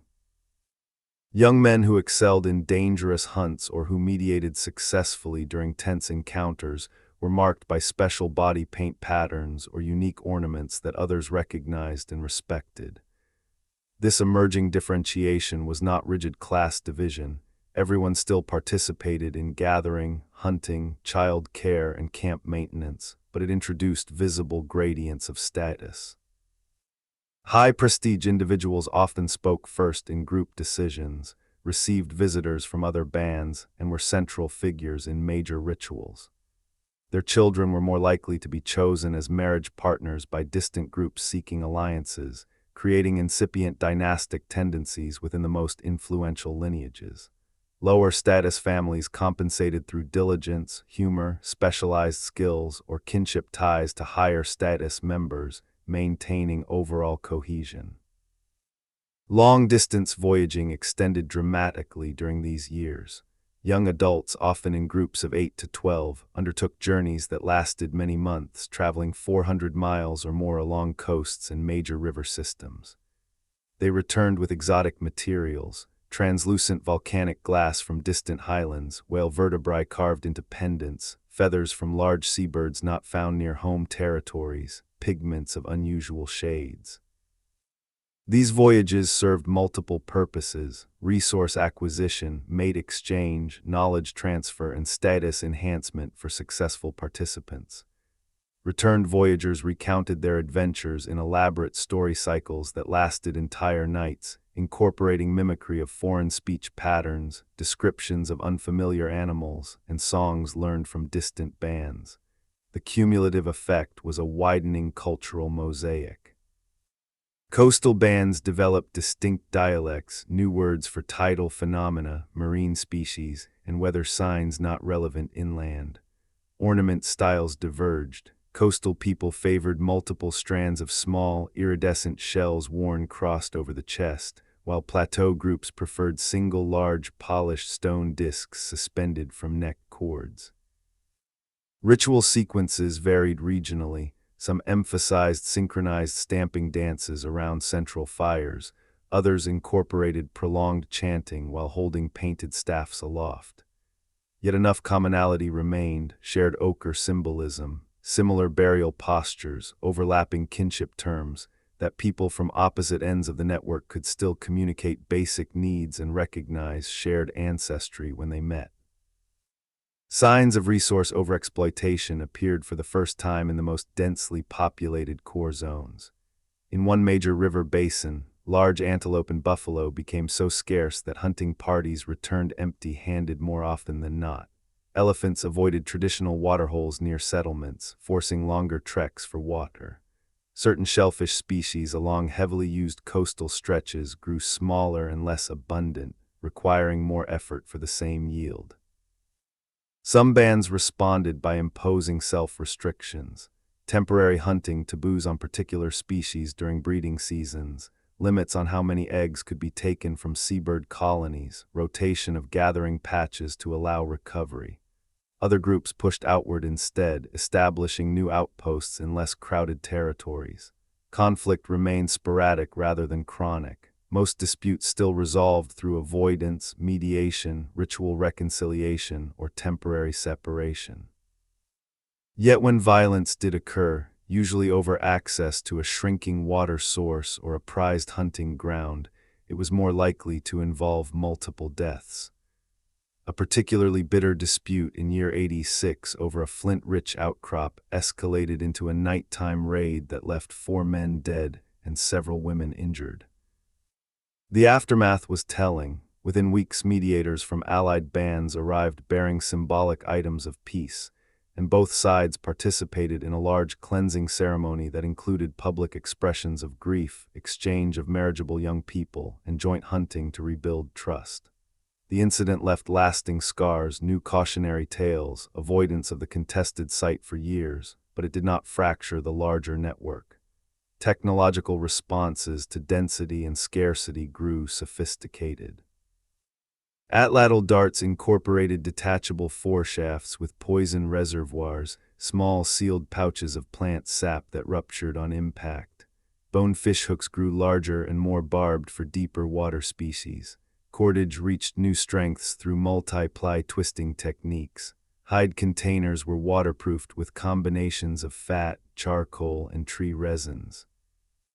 Shelter design improved. Some larger structures featured internal partitions, creating semi-private family spaces, elevated sleeping platforms to avoid insects and damp, and clay-plastered walls that resisted rain better than simple mud daub.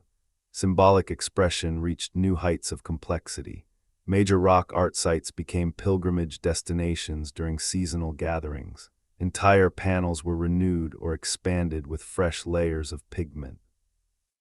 New motifs appeared: human figures standing atop stylized boats or rafts reflecting coastal voyaging, clusters of dots connected by lines perhaps mapping kinship or trade routes, composite creatures blending human and animal features, possibly representing spirits or ancestors.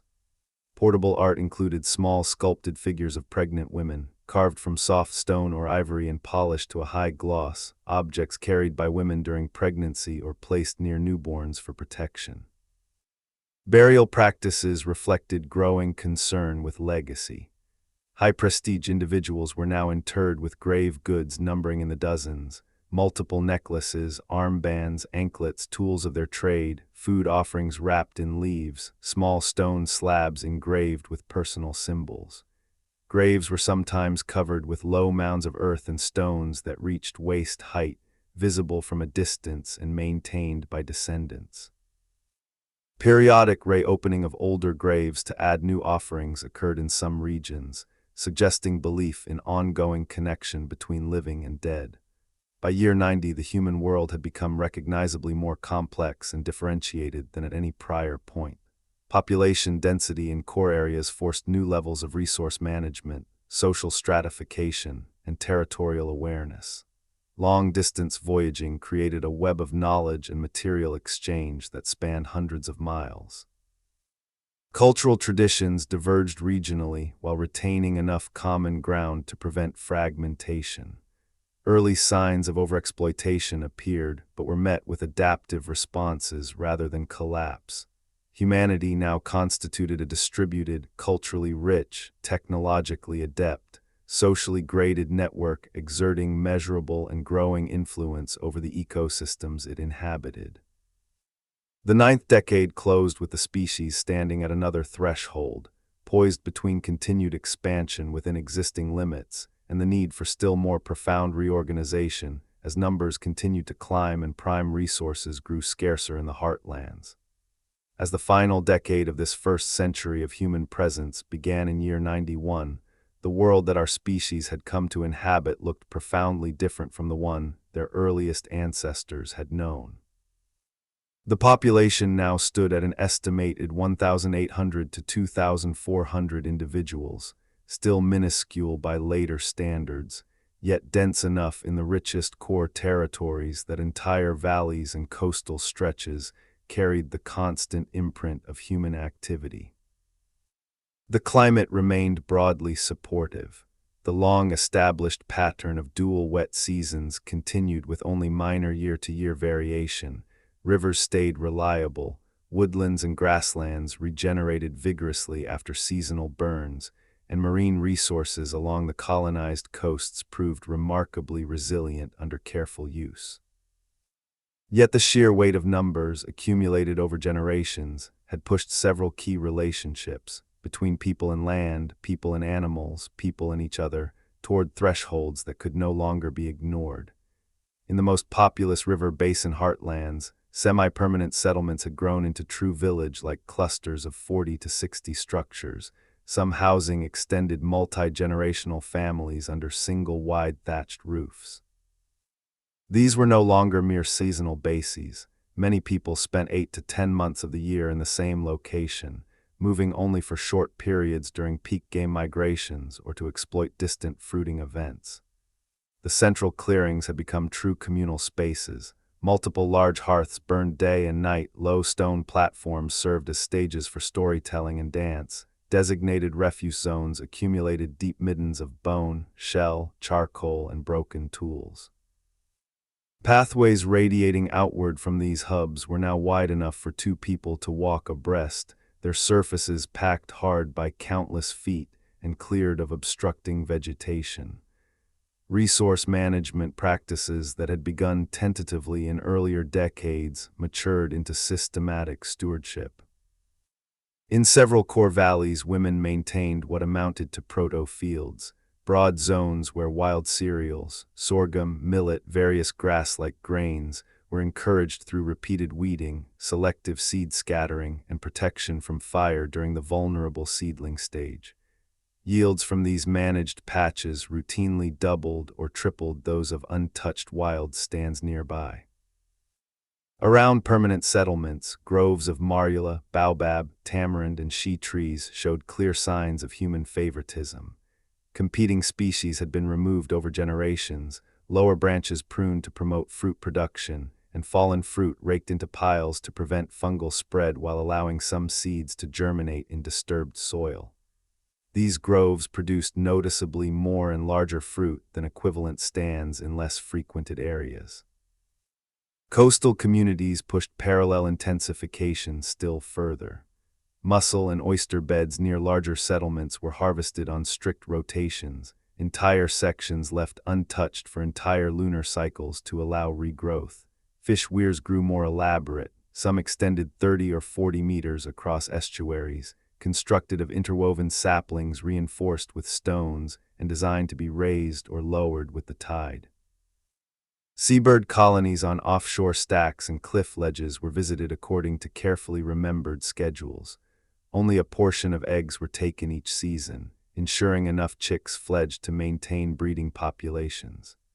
Stranded marine mammals, seals, dolphins, small whales were butchered with ritual care, their bones saved for tools and ornaments, their blubber rendered into oil that fueled lamps and waterproofed clothing far more effectively than animal fat alone.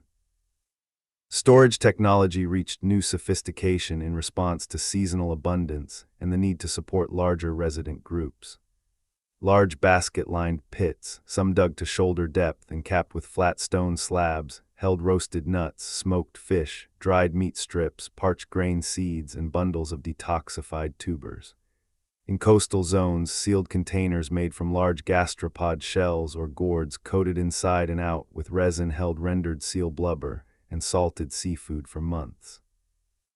These stores allowed bands to remain in prime locations through lean periods rather than undertaking long, risky migrations. The ability to accumulate and protect surplus created new social dynamics. Those families or lineages that controlled the largest, best-placed storage facilities gained measurable influence in group decisions. Social stratification solidified into something approaching hereditary distinction in the densest zones. Lineages that had consistently produced successful mediators, master hunters, skilled crafters, or reliable healers for 2 or 3 generations now enjoyed visible perquisites. Larger living spaces near central hearths, first selection of marriage partners from visiting groups, priority access to traded exotics, and prominent roles in major rituals. These high-prestige families did not escape labor. They still hunted, gathered, and built, but their contributions were more often supervisory or ceremonial. Lower-status families compensated through specialized production, particularly fine cordage, expertly tanned hides, large quantities of shell beads, or through alliances with higher-status kin. The system remained fluid enough to prevent rigid castes. Exceptional talent or bravery could still elevate an individual or family in a single lifetime, but the gradient of influence had become steeper and more persistent. Conflict, while still rare on a large scale, grew more structured when it occurred. Disputes over prime garden patches, storage rights, or access to managed groves sometimes escalated beyond shouting and stone throwing into deliberate raids using fire-hardened clubs and poisoned darts. Casualties remained low, rarely more than 2 or 3 per incident, but the aftermath required elaborate reconciliation ceremonies involving multiple bands. Mediators now carried standardized symbols of authority, long staffs topped with carved ivory or polished stone, cloaks of specially dyed hides, necklaces of matched raptor talons. These objects, passed down through generations of peacemakers, conferred temporary immunity during negotiations and underscored the seriousness of restoring balance. Symbolic and ritual life reached its richest expression yet. Major rock art sites had become true ceremonial centers, visited by hundreds during peak season gatherings. Entire walls were covered in superimposed layers of imagery, hunting scenes with dozens of human figures driving game toward traps or cliffs, abstract maps of river systems and migration routes marked by sinuous lines and clusters of dots, therianthropic figures blending human bodies with animal heads or limbs, perhaps representations of ancestors, dream beings, or spirits believed to influence rain, fertility, and hunting success. Hand stencils, once simple markers, now appeared in deliberate patterns, arcs mirroring the shape of village clearings, spirals suggesting cyclical time, clusters corresponding to the number of generations since remembered founders. Portable symbolism grew correspondingly elaborate. Small stone or ivory figurines, pregnant women with exaggerated hips and breasts, seated elders with calm expressions, animals in dynamic poses, were carried as personal talismans placed near newborns or buried with the dead. Ostrich eggshell containers bore increasingly complex engraved designs, concentric bands radiating sunburst patterns, interlocking zigzags that may have encoded ownership, lineage, or ritual sequences. Body painting became a daily art form in larger settlements. Red, yellow, white, and black ochres mixed with fat or plant gums applied in patterns that varied by age, sex, status, and occasion. Certain designs were reserved for major rites. Hunters preparing for dangerous game wore lightning bolt motifs across their chests. Women in late pregnancy received spiral patterns around their abdomens. Mediators preparing for tense negotiations painted their faces half red, half white. Burial customs crystallized into regional traditions with deep symbolic content. In riverine core zones, high-prestige individuals were interred in large oval pits lined with multiple layers of hides and aromatic leaves, bodies placed in flexed position facing sunrise, faces painted with lineage-specific designs, accompanied by dozens of grave goods. Toolkits complete with spare points and hafting resin, necklaces numbering hundreds of beads, small sculpted figures, bundles of medicinal plants, food offerings in woven baskets. Graves were covered with low mounds of earth and stones that reached chest height, then ringed with upright slabs or boulders. Descendants revisited these mounds during annual wet season ceremonies, adding fresh stones carried from distant places, singing lineage songs and pouring libations of water mixed with ochre. Coastal burials diverged in style but matched in richness. Bodies wrapped in seaweed mats or seal hides, placed in shallow pits above the high tide line, covered with layers of shell and sand, marked by upright driftwood posts carved with wave-like patterns. Grave goods included large fish vertebrae, shark tooth pendants, polished abalone shells, and small stone lamps fueled by blubber. Periodic revisitation involved adding new shells to the mound and singing songs that imitated the sound of surf. Language had almost certainly achieved full symbolic capacity by this point. Vocabulary was rich enough to describe abstract concepts, time beyond living memory, obligations that outlasted individuals, qualities like courage or generosity that existed independently of specific acts.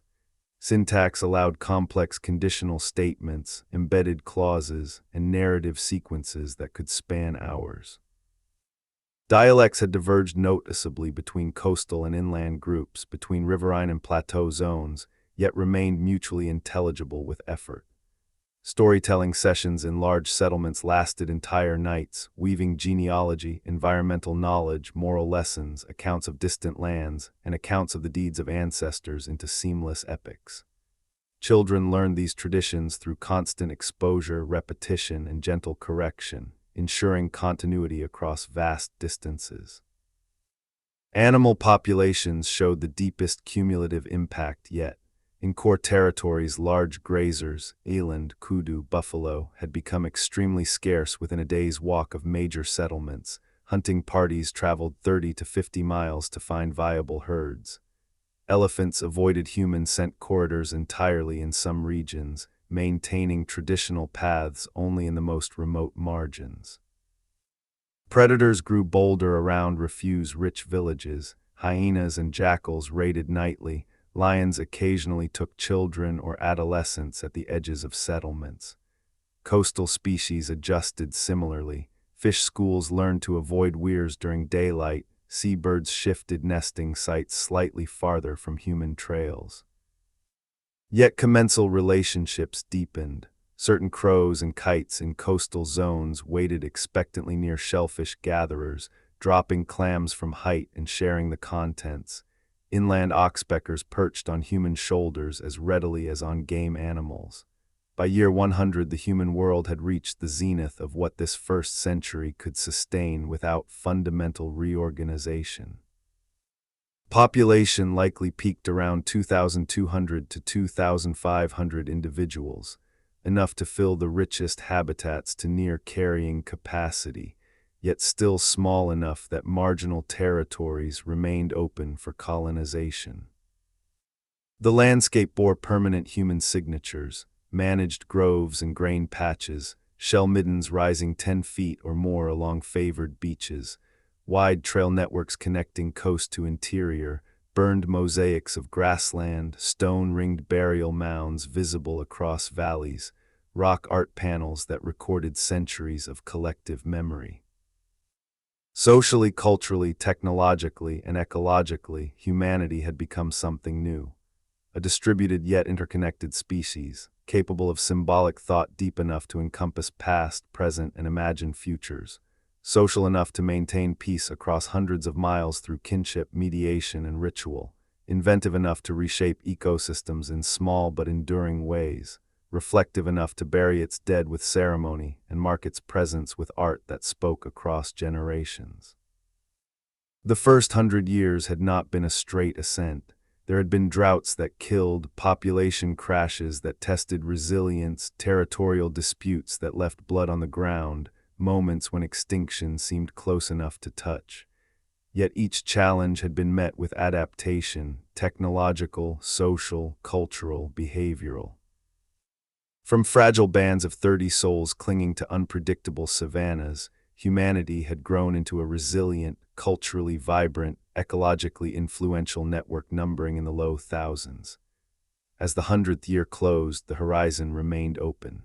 New lands waited beyond the farthest journeys, deeper into the interior, along uncolonized coastlines, perhaps across narrow straits to islands faintly visible on clear days. Whether the coming centuries would bring continued expansion, stagnation, contraction, or transformation could not yet be known, but the foundations had been laid deep, wide, and strong. The first chapter of the human story on Earth had reached its natural close.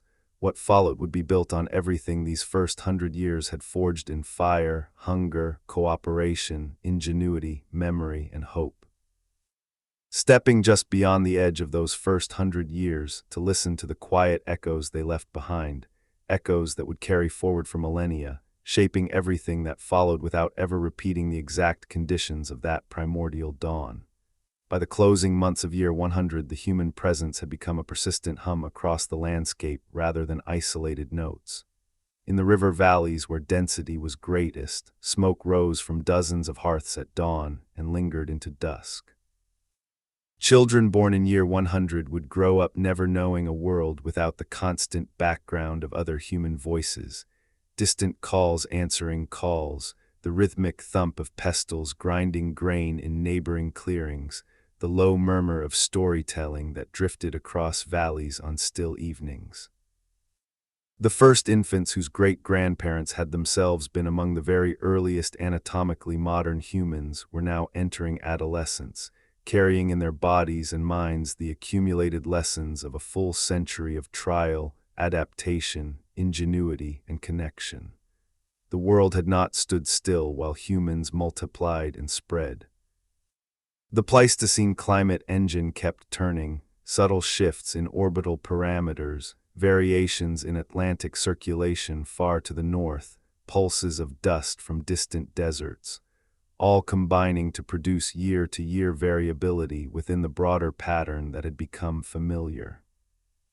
Some years the second rainy season arrived a month late and departed 3 weeks early. Other years massive thunderstorms rolled across the savanna for weeks without pause, swelling rivers until they carved fresh channels and turned lowlands into shimmering temporary lakes. These fluctuations no longer threatened extinction as they once had. Bands had learned to read the sky, the behavior of certain birds, the precise timing of insect hatches, the first faint scent of distant rain carried on hot winds. Knowledge accumulated across lifetimes and shared across hundreds of miles gave people buffers, stored food, alternative campsites, alliances that could be called upon, that earlier generations had lacked. Yet the very success of those buffers began to alter the selective pressures acting on the population. In the earliest years, natural selection had acted most brutally on physical endurance, resistance to dehydration, efficiency of sweat production, speed of wound healing after thorn scratches or predator bites. Now, in places where semi-permanent living and food storage were possible, other traits began to matter more. Children who were calmer during long storytelling sessions, who listened intently and remembered sequences accurately, who could mimic bird calls or animal tracks with precision, who showed early aptitude for knot tying or flint platform preparation. These children were more likely to receive extra attention, better nutrition during lean months, protection during conflicts. Social intelligence, memory capacity, manual dexterity in fine tasks, and emotional regulation started to carry measurable fitness advantages in the denser social environments that had emerged. Animals continued their own quiet evolutionary dialogue with the expanding human presence. In core territories, antelopes born in year 95 or later showed measurably quicker flight distances when they detected human scent on the wind. Those that hesitated longer were more likely to end up on a drying rack beside a hearth. Hyenas living near large village clusters grew bolder yet more selective, learning to raid only when sentries were few and fires low, avoiding the largest, noisiest groups entirely. Honey guides in some regions began to refine their guiding behavior. Instead of leading directly to every hive they found, they more frequently selected those located inconveniently high or deep in thorn thickets. Hives humans could reach only with cooperative effort and risk, knowing the reward would be greater when the comb was finally opened. Each generation of birds that received wax and larvae for their guidance reinforced the partnership. Each generation that led humans to inaccessible hives and received nothing learned instead to avoid the upright walkers. Coastal ecosystems showed parallel adjustments. Certain fish species, particularly those targeted by weirs, developed more cautious schooling patterns, breaking apart into smaller groups when they approached familiar trap locations during daylight. Intertidal limpets in heavily harvested zones grew shells with more pronounced ridges and stronger attachment muscles, making them harder to pry free with a single stick. Yet because humans had already begun rotational harvesting and selective pressure favoring larger individuals, the average size of limpets in managed beds paradoxically began to increase again after an initial decline. Unintentional artificial selection created by human preference for the biggest, meatiest specimens while leaving smaller ones to reproduce. The material record left by year 100 already hinted at patterns that would persist far longer than any single lifetime. In sheltered overhangs and shallow caves, layered deposits of ash, bone fragments, shell, charred plant remains, and thousands of struck stone flakes recorded seasonal occupation going back several generations. Middens near semi-permanent settlements had grown into low hills 10 to 15 feet high, stratified archives of diet, tool use, traded materials, and occasionally human remains. Burial mounds, some now containing secondary interments of cleaned bones moved from older graves, stood as low monuments visible across valleys.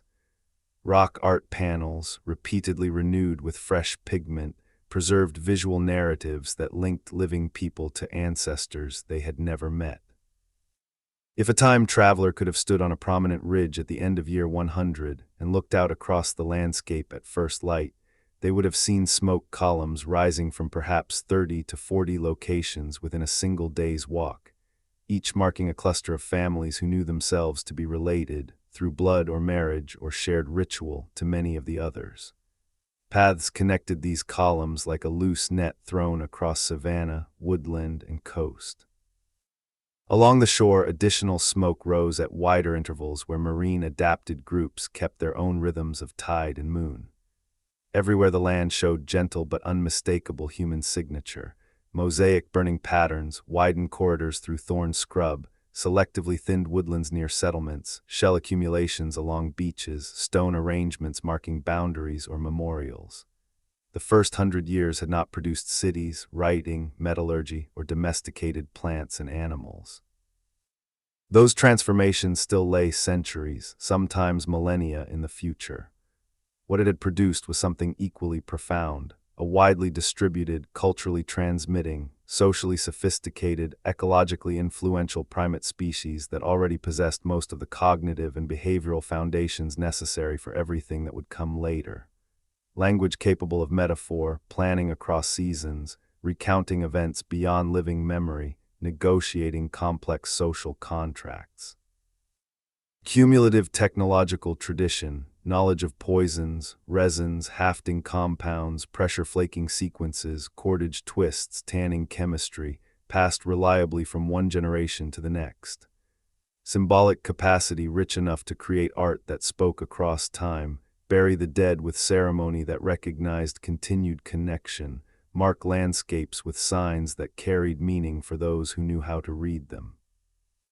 Social mechanisms, kinship networks, mediation traditions, seasonal gatherings, reciprocal exchange, ritual reconciliation, that could hold hundreds or thousands of individuals in sufficient peace to allow knowledge and genes to flow across vast distances. These were the true achievements of the first century. Not dramatic monuments or written chronicles, but the quiet establishment of a new way of being in the world, one that combined individual cleverness with collective memory, flexibility with persistence, competition with cooperation. As the sun set on year 100, a young woman born in year 92 sat beside her grandmother on a low rise overlooking a river valley. Below them, fires glowed in perhaps 15 places. Somewhere downstream, a hyena whooped. Upstream, an elephant trumpeted once, then fell silent. The girl asked her grandmother to tell again the story of the great drought her own grandmother had survived, the one that had forced the band to follow elephant trails for weeks, digging in their wells, learning which roots could be eaten when nothing else remained. The old woman began the telling in the same measured cadence used for generations, her voice carrying just far enough to reach the nearest hearths without forcing anyone to listen. Around other fires, similar voices rose and fell, recounting different versions of the same deep past, different paths through the same hard years. None of them knew the number 100. They counted moons, rainy seasons, returns of particular migrating birds, births and deaths within living memory. Yet the arc they had collectively traveled, from a handful of vulnerable foragers to a distributed network numbering in the low thousands, was already longer and more consequential than any single story could contain. In the centuries that followed, some branches of this network would grow denser still, others would spread farther, a few would contract or disappear when local conditions turned hostile. Glacial cycles would deepen again, sea levels would fall and rise, new lands would open and old ones become inhospitable. Through all of it, the things learned in these first 100 years would travel with them, embedded in stories, in hand axes passed down as heirlooms, in the way a certain knot was tied, a certain call answered, a certain ochre pattern painted across a forehead before a dangerous hunt. When the 100th set of rainy seasons had finished and the 100th dry season had burned itself out, nothing dramatic announced the transition. No trumpet sounded across the savanna. No single child was born marked as the first of a new age. The same acacia trees that had shaded the earliest bands still stood, some now bearing the scars of countless seasons of pruning by human hands. The same rivers continued their lazy meanders, though in places their banks showed the first permanent footpaths worn deep enough that seasonal floods no longer erased them entirely. The same lions still hunted at twilight, only now they moved a little more carefully around the places where human scent never quite faded from the grass. What had changed, irreversibly, was density of memory. In the densest river basin clusters, where perhaps 150 to 200 people lived within a morning's walk of one another, the number of individuals who could remember 3 generations back had grown large enough that collective recall became something like an external mind. An elder who had been a small child during the Great Drought of roughly years 22-29 could sit beside her great-grandchild and describe, with precise seasonal markers, which baobab grove had held fruit when everything else withered, which hidden spring had saved the band when two others failed, which sequence of hand signals the scouts had used to lead everyone to the elephant dug wells without losing a single person to thirst or lions. That story was no longer the private property of one family. It had become common property, retold at different fires with slight variations, but always with the same core warnings and the same core gratitudes. This living archive affected decisions in ways that could not have existed when the population was smaller and memory shallower. When a band debated whether to push a seasonal circuit farther west into drier country in search of better game, the elders could draw not just on their own experience, but on stories of similar moves made by their parents' generation and their grandparents' generation, moves that had sometimes succeeded spectacularly, sometimes cost half the children before the group turned back. The calculus became longer. Risk was measured not against last year or the year before, but against a tapestry of remembered outcomes that now stretched across most of a century. Animals felt this lengthening memory in their own way. Prey species whose mothers and grandmothers had fled from human hunting parties now carried, in their nerves and instincts, a template of caution that had been sharpened by 4 or 5 generations of selective mortality. A young kudu born near a large settlement in year 102 would bolt at the faintest whiff of smoke on the wind, not because it had personally been chased, but because its mother had bolted at that same scent, and her mother before her, and so on back to the years when humans first learned to use fire as a beating tool to drive game. The threshold of tolerance had shifted downward. What once might have been ignored as neutral background odor was now classified as prelude to death. Conversely, the boldest hyenas and jackals living closest to the biggest middens had become almost a different ecotype. They no longer waited for night to approach refuse piles. Some would trot casually into the edges of camp clearings at midday if the hunters were absent and the women busy at the grain patches. The most successful scavengers were those who had learned the precise rhythm of human days, the hours when sentries dozed, the moments when children were sent to gather firewood and left small scraps unguarded, and passed that rhythm to their pups. Over generations, this created a subclass of village-edge canids that were fatter, more fecund, and far less fearful than their cousins living in truly wild country. The coastal world showed an even clearer divergence. By the early decades after year 100, some shoreline bands had lived beside the same productive mussel beds and fish runs for 4 or 5 generations. The knowledge of exactly which moon phase brought the best oyster spats, which wind direction pushed schools of mullet close enough to shore to make netting worthwhile, which rocky points held the fattest limpets even in the leanest months. This knowledge had become lineage property, guarded and transmitted with the same care once reserved for the most potent hunting medicines. Young women learned to read the color and texture of exposed rock at low tide the way their inland cousins read animal tracks. Young men learned to time their breath-hold dives not just by personal lung capacity, but by remembered family records of how long great-uncle could stay under before surfacing with a full basket of abalone. These coastal lineages began to diverge culturally at a faster rate than inland groups. The sea supplied a steadier, more predictable protein stream than the savanna could offer. Hunger crises that still struck inland bands every decade or two arrived more rarely on the shore. Population densities in some coastal stretches therefore crept higher than anything seen inland.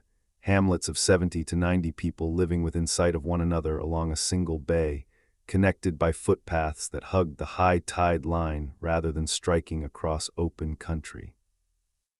Ornamentation diverged accordingly. Necklaces grew longer and more complex, using not only shells but also fish vertebrae, shark dermal denticles, sea urchin spines, and small pieces of coral polished by wave action. Body paint incorporated fish oils that gave it a subtle sheen and longer life in the salty air. Songs carried the sound of surf as a constant drone beneath the human voice. Inland, meanwhile, the managed grain patches and fruit groves continued their slow transformation. What had begun as casual protection of wild stands had, by the 2nd century, become something closer to horticulture without domestication. Women in certain valleys deliberately carried ripe seed heads from the most productive plants and scattered them in the ash-enriched soil near old burning patches. Over generations, the stands closest to settlements began to show subtle shifts, more uniform ripening times, slightly larger seeds, stalks that held their grain heads higher above the ground and therefore lost fewer to rodents and birds. No one was selecting seeds in a conscious breeding program, yet the repeated action of harvesting the biggest heads first and scattering their seeds nearest the home fires created a gradient of human preference that functioned as unintentional selection. The same process worked on fruit trees. Baobabs and marulas near larger settlements produced, on average, more fruit per tree than those farther away, not because of magic, but because generations of women had removed competing saplings, broken off lower branches that would otherwise shade the fruit, and cleared brush that harbored pests. Elephants still stripped bark and pushed over weaker trees, but the strongest individuals, the ones that had already proven their productivity, were more likely to survive those visits because humans chased the elephants away from their groves with firebrands and loud singing. None of this should be mistaken for agriculture in the classic sense. There were no plowed fields, no stored seed stock guarded through the year, no exclusive dependence on the managed plants. The band still hunted, still gathered widely, still moved seasonally when necessary, but the balance had tipped. In the best locations, the managed resources now supplied 35–45% of calories instead of 10–15%, enough to buffer bad hunting years and support slightly larger resident groups through the hungriest months. Burial mounds continued to grow, some reaching waist height on adults, others chest height, becoming low but unmistakable landmarks. When a mound was opened to receive a new body, often the cleaned bones of an elder whose flesh had been allowed to return to the earth elsewhere, the living placed small offerings inside: a favorite bead string, a miniature atlatl carved for a child who had never grown old enough to use a full-sized one, a handful of the red ochre that had painted the deceased's face for the last hunt or the last dance. Afterward, the mound was resealed and a new capstone added, usually a flat slab carried from a riverbed or a distinctive boulder from a neighboring valley. Over generations, these mounds became visible genealogies, the oldest at the center, surrounded by rings of later interments, each capstone a different color or texture that told those who knew the families which lineage lay beneath. Rock art panels, too, continued to expand. In some places, new layers were added so frequently that older paintings were partially covered, creating palimpsests that later archaeologists would spend centuries deciphering. The newest images often showed more people, hunting parties of 20 or 30 figures instead of the 6 or 8 common in earlier layers, reflecting the larger cooperative drives that had become possible as population rose. Composite human-animal figures grew more elaborate. Some now wore headdresses of feathers or horns, carried staffs topped with what looked like stylized sunbursts or crescent moons, stood in postures that suggested dance rather than pursuit. Whether these represented spirits, ancestors, dream visions, or characters in stories no longer recoverable, they carried a weight of meaning that made certain shelters feel like ceremonial houses even when no one was present. Around year 150–160, 5 to 6 generations after our starting point, the first faint signs of what we might call regional dialects in material culture become unmistakable in the archaeological record that would eventually be uncovered.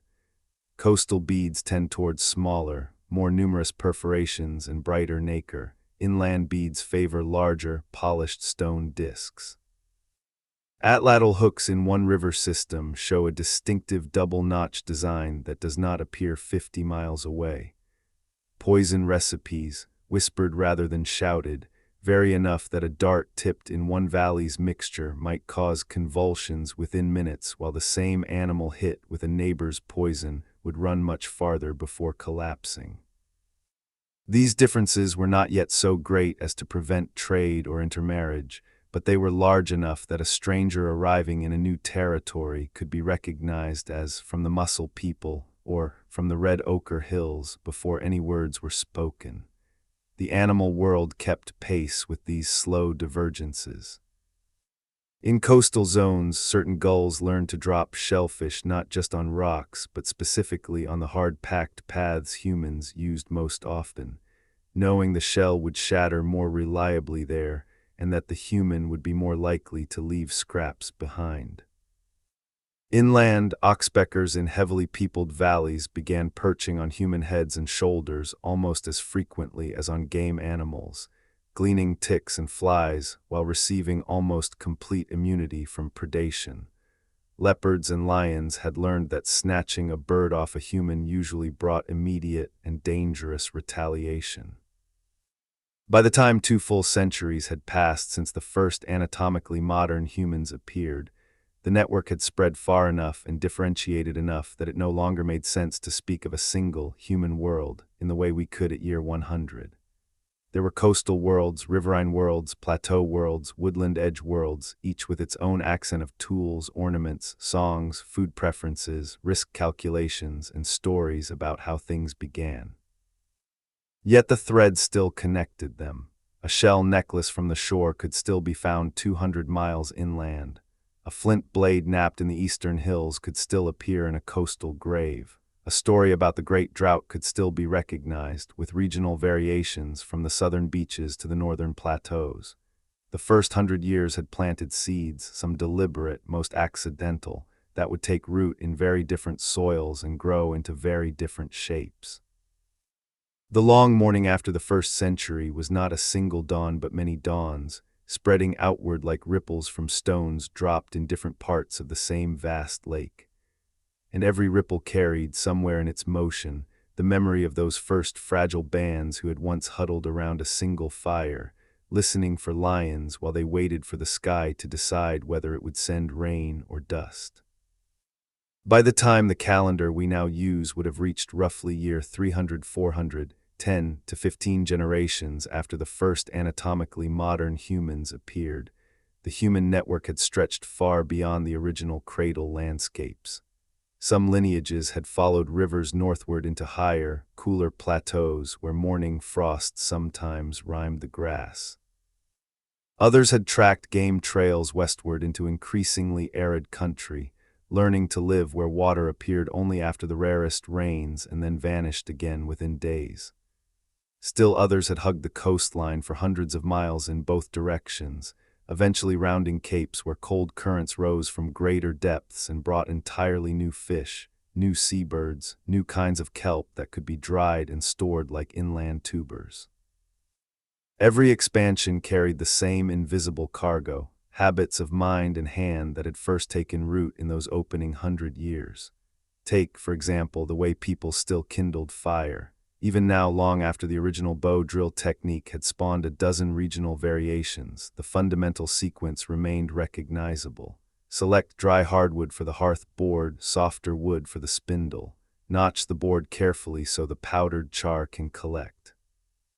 Spin with steady downward pressure and rapid back and forth motion of the hands, or, in later variants, with a cord wrapped once around the spindle and pulled like a bowstring.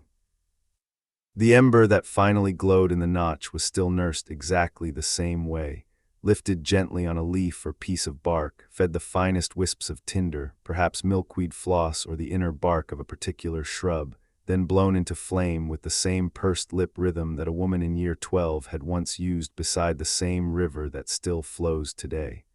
That continuity was not accidental, it was pedagogical. Every adolescent who wanted to be trusted with fire making was required to sit beside an elder and perform the entire sequence under supervision at least 30 or 40 times before being allowed to try it alone at night. Mistakes were not mocked, they were corrected immediately and patiently. The knowledge was treated as communal property too valuable to risk losing through carelessness or pride. Because of this insistence on faithful transmission, the core technique survived every migration, every population bottleneck, every long separation between groups that otherwise diverged in ornament, marriage rules, hunting poisons, and burial posture. The same stubborn fidelity applied to certain medical practices. When a thorn broke off under the skin and the wound began to swell red and hot, people still made exactly the same poultice that had been used in year 27 during the second major drought. The inner bark of a particular acacia species, the one whose leaves tasted faintly of lemon when young, chewed to a bitter mash and bound over the injury with a strip of softened hide. If fever followed, they still brewed the same decoction from the crushed leaves of another shrub whose name varied by dialect but whose bitter taste and sweat-inducing effect remained constant. These recipes were not written down. They lived in demonstration and repetition, in the exact pressure of thumb and forefinger when stripping bark, in the precise number of times the leaves were steeped before being strained through a twisted grass wad. Because infections that once killed 1 in 3 children now killed far fewer, the lineages that kept these plant medicines most faithfully left more surviving descendants. Natural selection therefore favored not only the plants themselves, but also the cultural habit of transmitting their use with near literal accuracy. Burial customs showed the same deep conservatism. Across vast distances, places where people no longer shared a mutually intelligible way of counting to 10, the dead were still most often placed in a flexed position, knees drawn toward chest, chin tucked as though returning to the posture of the womb. Red ochre was still the almost universal pigment of choice, applied to the forehead, the cheekbones, sometimes the entire face, sometimes only the palms and soles. Small personal objects still accompanied the body, a string of beads the deceased had worn in life, a miniature tool kit if they had been a skilled napper or weaver, a handful of the last food they had eaten. The grave was still most commonly covered with earth and then marked by stones, not always a full mound anymore, but at minimum a low ring or a single upright slab that caught the eye from a distance. Why this particular posture, this particular color, these particular grave goods? No one could have answered with a theological treatise. The reason had become self-reinforcing. Every group that deviated too far from the pattern found, over generations, that their members felt unease or shame when burying kin in a different way. The old manner simply felt right, any other felt wrong. And so the pattern persisted, carried forward like a melody whose words have changed many times but whose tune remains instantly recognizable. Even the structure of stories showed remarkable conservation. The most widely retold narratives still followed the same deep grammar that had crystallized by year 60-70. A time of great difficulty, drought, flood, predator, plague, enemy raid, a journey or quest for salvation, following animals, digging deeper, climbing higher, crossing water, a moment of discovery or invention, a new plant, a better tool, a hidden spring, an alliance with strangers, a return and restoration, abundance returns, the group grows stronger, the danger is overcome or incorporated.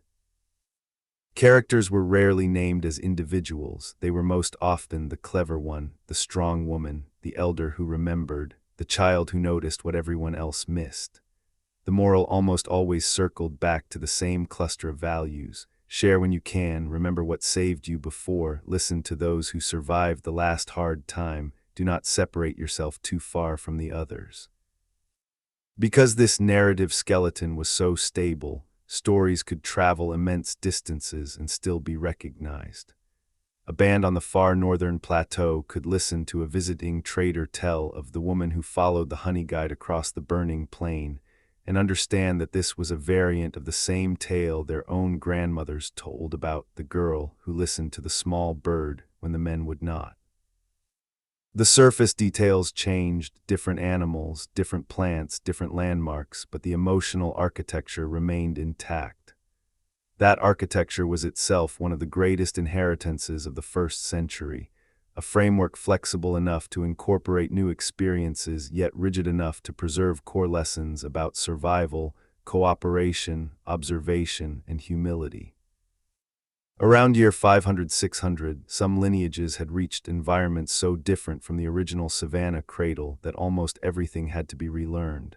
How to hunt different prey, how to process unfamiliar tubers that caused throat swelling unless pounded and leached for days, how to make clothing that did not rot in constant damp, how to read skies that brought snow instead of dust.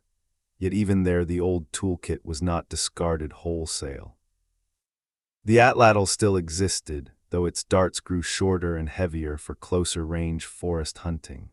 The digging stick was still the primary horticultural implement, though now used to harvest roots that grew far deeper than anything known in the drier lowlands. Fire was still kindled with the same bow drill sequence, even when the available woods were so wet that the hearth board had to be carried inside clothing for days to dry it against the body. The most striking continuity, however, was not technological but cognitive. People still dreamed in the same symbolic language that had first appeared in ochre patterns and engraved eggshells around year 40-50. Animals that appeared in sleep were still treated as potential messengers, sometimes ancestors, sometimes warnings, sometimes invitations to new places. The act of painting the body before a dangerous undertaking was still practiced, though the pigments and designs had multiplied into dozens of regional styles. Hand stencils, created by placing a palm against rock and blowing ochre powder across it, were still made in the same places and for the same apparent reasons: to mark "I was here, we came through, remember us." In some deep shelters, the oldest stencils from the first 2 centuries were still visible beneath newer layers, and people touched them lightly with fingertips before adding their own, as though completing a conversation begun long before their birth. By the end of the first millennium since Emergence, when the total human population had likely grown into the tens of thousands and occupied a far larger portion of the continent, the first 100 years had become myth time rather than history time. No one could recite the name of the woman who first successfully drilled a hole through an ostrich eggshell fragment and strung it on sinew. No one could point to the precise valley where the first intentional check dam of stones and earth had slowed a seasonal stream. Yet the consequences of those nameless acts were everywhere: beads still worn in their thousands, small reservoirs still used during dry months, eggshell containers still carried on long journeys, stories still shaped by the same narrative logic. The first century had not invented humanity in a single stroke. It had, however, done something almost as consequential. It had made humanity heritable in a new way, not merely as genes, but as a cumulative, improvable, transmissible way of paying attention to the world and to each other. Every later achievement, every blade so thin it could split a hair, every song cycle that lasted 3 entire nights, every alliance that prevented war across hundreds of miles, every plant whose growth was subtly steered generation after generation, rested on that first patient accumulation of small fidelities. The threads did not break, they lengthened, they branched, they were rewoven into patterns their originators could never have foreseen. But they never quite let go of the first knot tied around the first fire in the first rainy season, by hands that still trembled a little when the wind carried the scent of lion. Around the time we would now label roughly year 800-1200, 20 to 30 generations after the very beginning, the human footprint had grown vast enough that contact between the farthest flung lineages became rare, then exceptional, then something remembered mostly in myth. Groups that had followed the great eastward rivers reached landscapes where the dominant trees were no longer acacia and baobab, but broad-leaved evergreens that dripped moisture even in the dry season. Others had tracked game trails southward until the horizon filled with mountains whose peaks caught snow for months at a time. Still others had coasted along shorelines where the water grew steadily colder, the fish grew thicker-bodied, and the seals that once hauled out on warm beaches now bred on rocky ledges lashed by winter gales. In each of these new worlds, the old inheritance met different pressures, and the same deep patterns began to bend in different directions. The ancient habit of managed wild patches, clearing brush, protecting favored plants, scattering seed from the best individuals, continued everywhere people stayed long enough in one place. But the plants themselves were no longer the same. In wetter, warmer lowlands, the focus shifted toward root crops whose tubers grew larger when competition was removed, and whose vines sprawled farther when supported by stakes cut from riverbank saplings. In cooler highlands, the emphasis moved to small, seeded grasses that produced more grain heads when weeds were pulled early, and when ash from seasonal burns was raked into the soil around them. Along cold coasts, the managed resource became kelp forests, women diving with stone weights to clear competing seaweeds from the most productive beds, then returning year after year to harvest only the longest fronds while leaving the holdfasts intact. No one in any of these places would have called what they were doing farming. The word did not exist. They were still hunter-gatherers who moved when necessary, who relied on game and wild fruits for half or more of their calories, who told stories about ancestors who had once walked endless plains under a much hotter sun. Yet the proportion of diet coming from these tended patches crept upward. 20% became 35%, 35% became 55% in the most favorable microclimates. And with that shift came the first faint signs of what would later be called sedentism, groups that returned to the same valley, the same bay, the same river bend for 10 or 12 consecutive years instead of 5 or 6.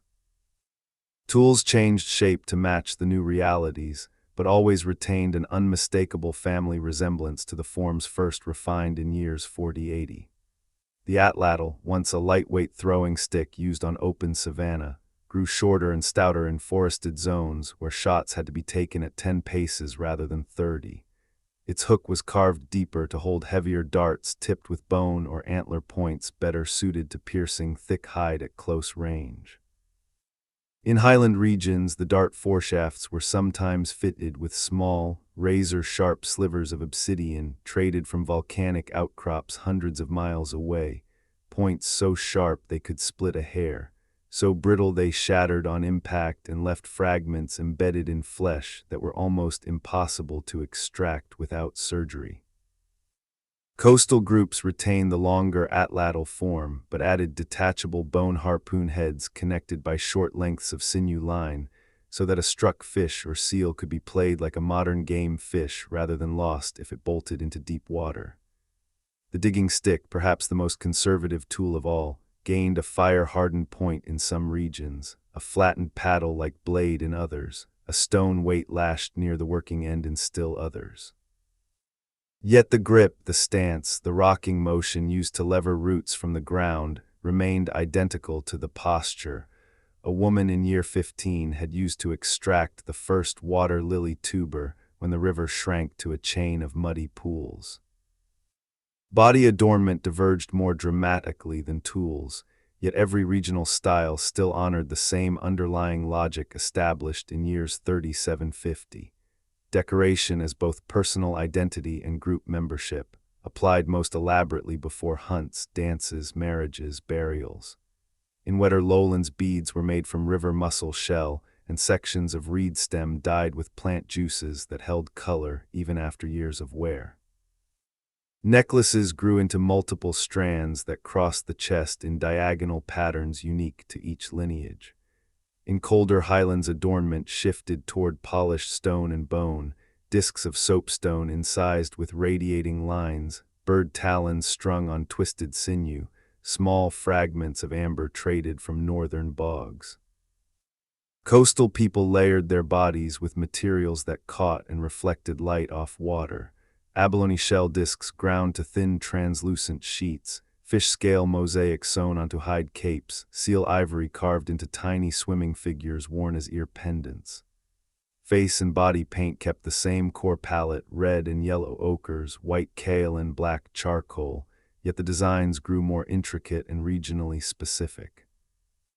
In one forested region, hunters preparing for an elephant hunt painted their torsos with broad vertical stripes interrupted by small circles, mimicking the look of forest light falling through leaves. In another coastal tradition, women painted interlocking wave patterns across their abdomens during pregnancy, believing the design helped the child swim safely into the world.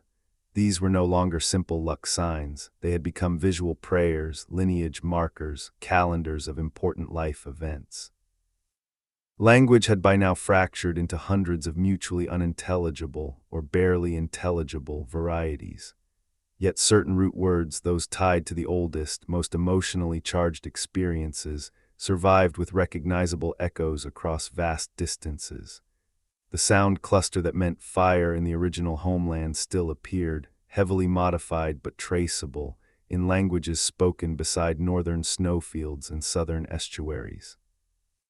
The word for mother's mother, the one who told the oldest stories, kept the same two-syllable shape in dialects separated by 2,000 miles of coastline. The verb root that meant to share meat after a kill retained its distinctive consonant pattern even where grammar and vocabulary had otherwise changed beyond recognition. These deep retentions were not random.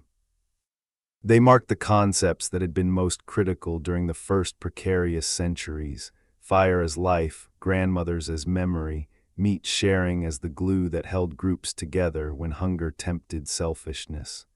Stories themselves had become the most faithful travelers. The core narrative pattern established by year 70, crisis right arrow, journey right arrow, discovery right arrow, return right arrow, renewal, still structured almost every long tale, even when the surface details had changed beyond recognition.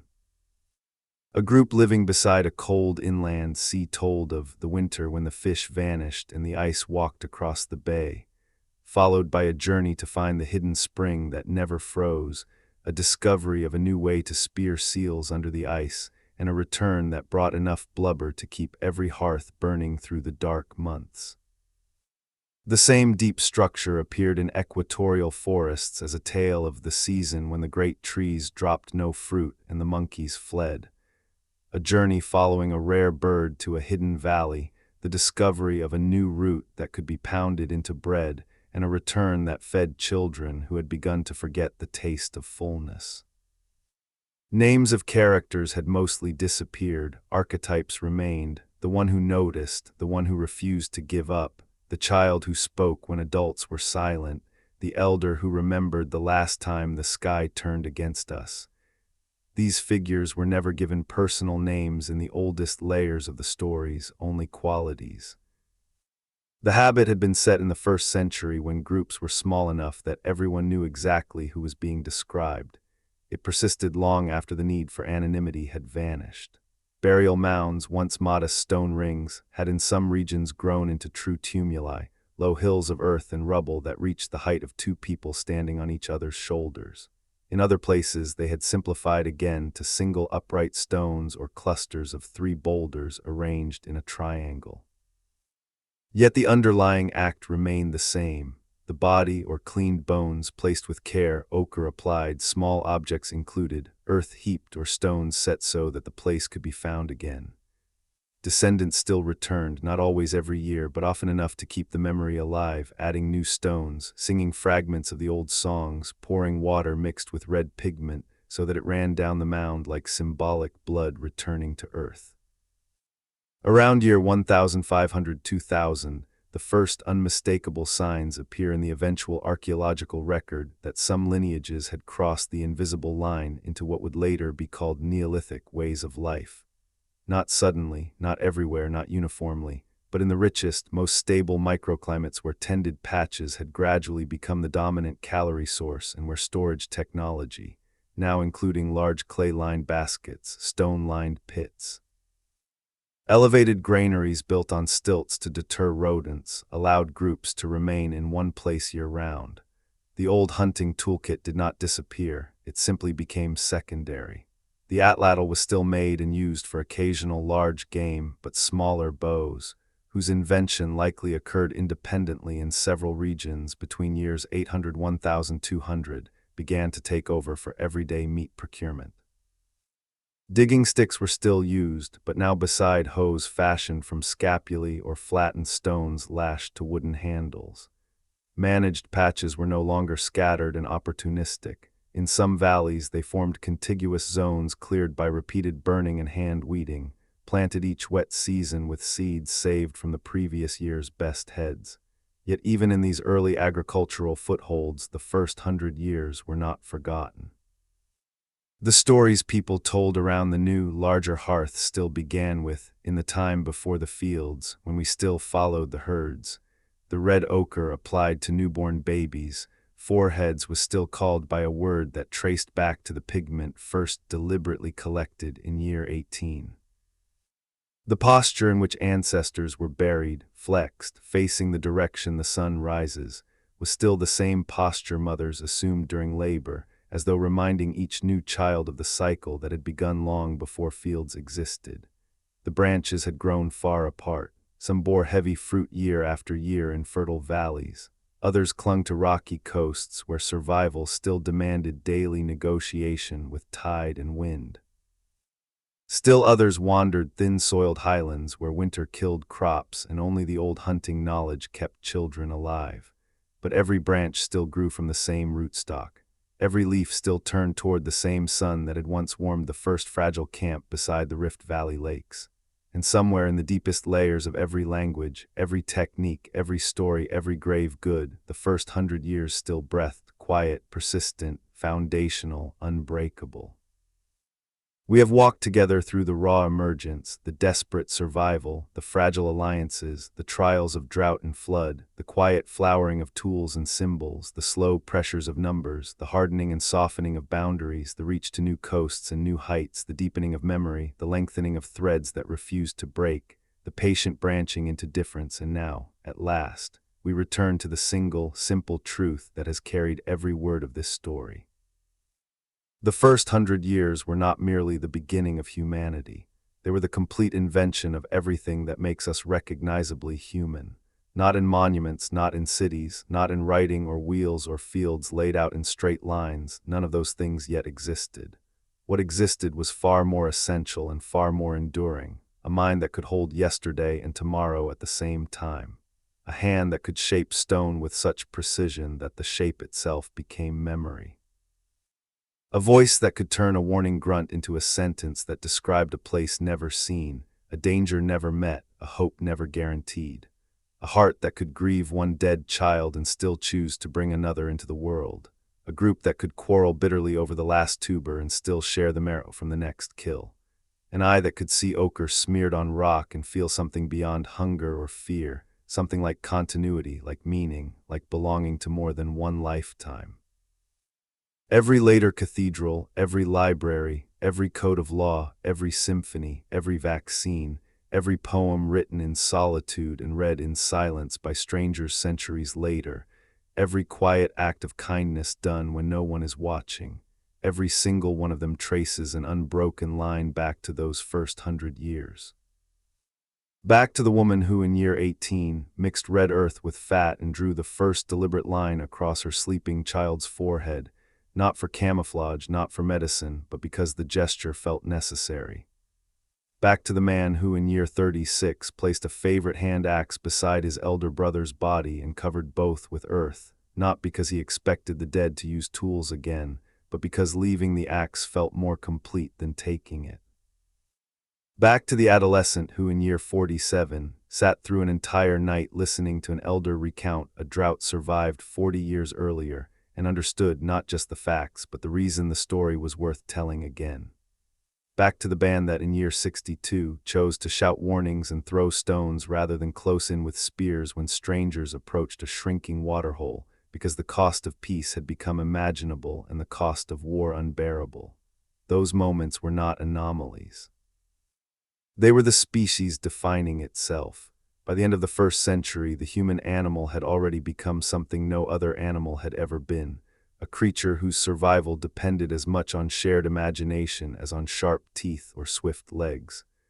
A creature that could plan beyond the next meal, remember beyond the last season, care beyond its own offspring, mourn beyond its own pain, hope beyond its own lifespan.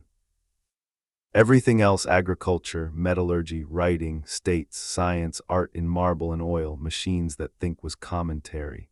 magnificent, world-altering commentary, but commentary nonetheless. The first 100 years were the text itself, and so we end where we began, not with fanfare, but with the same quiet sunrise that once warmed the faces of 30 fragile souls beside a Rift Valley lake. The sun still rises the same way. The same rivers still carry silt to the same deltas. The same winds still carry the scent of distant rain. The same stars still wheel overhead in patterns that have not changed in 100 centuries. Only now, everywhere across the earth, there are people who look at that sunrise, that river, that wind, those stars, and know themselves to be part of an unbroken chain that stretches back to those first 100 years. They may live in towers of glass and steel. They may speak languages so changed that no single word remains recognizable. They may never hold a stone hand axe or paint ochre on skin. Yet somewhere inside each of them, sometimes very deep, sometimes close to the surface, there still lives the same capacity that was born in those opening decades, to see beauty where there is only light and shadow, to feel kinship where there is only another upright body, to remember what was lost and still choose to create again, to look at the world and ask not just how can I survive it, but what can I add to it. That question, first asked in gestures and grunts and ochre smears and shared meat and stories told around small fires, has never stopped being asked. And every answer given since, every bridge built, every song composed, every hand extended in help or forgiveness, has been, in the deepest sense, a continuation of the same conversation that began when the first anatomically modern humans opened their eyes to a world that did not yet know their name. We have told their story not because it is finished, but because it is still being written, in every newborn cry, in every careful napping of a blade, in every line drawn on paper or screen or wall, in every choice to share when keeping would be easier, in every refusal to let the chain break. The first 100 years are over. The human story never will be. Thank you for traveling this long path with me, from the first hesitant footsteps to the endless horizon they opened. If this journey moved you, if it made you see yourself a little differently or the world a little more deeply, please consider subscribing for more explorations like this one. Drop a comment below, tell me where you are watching from today.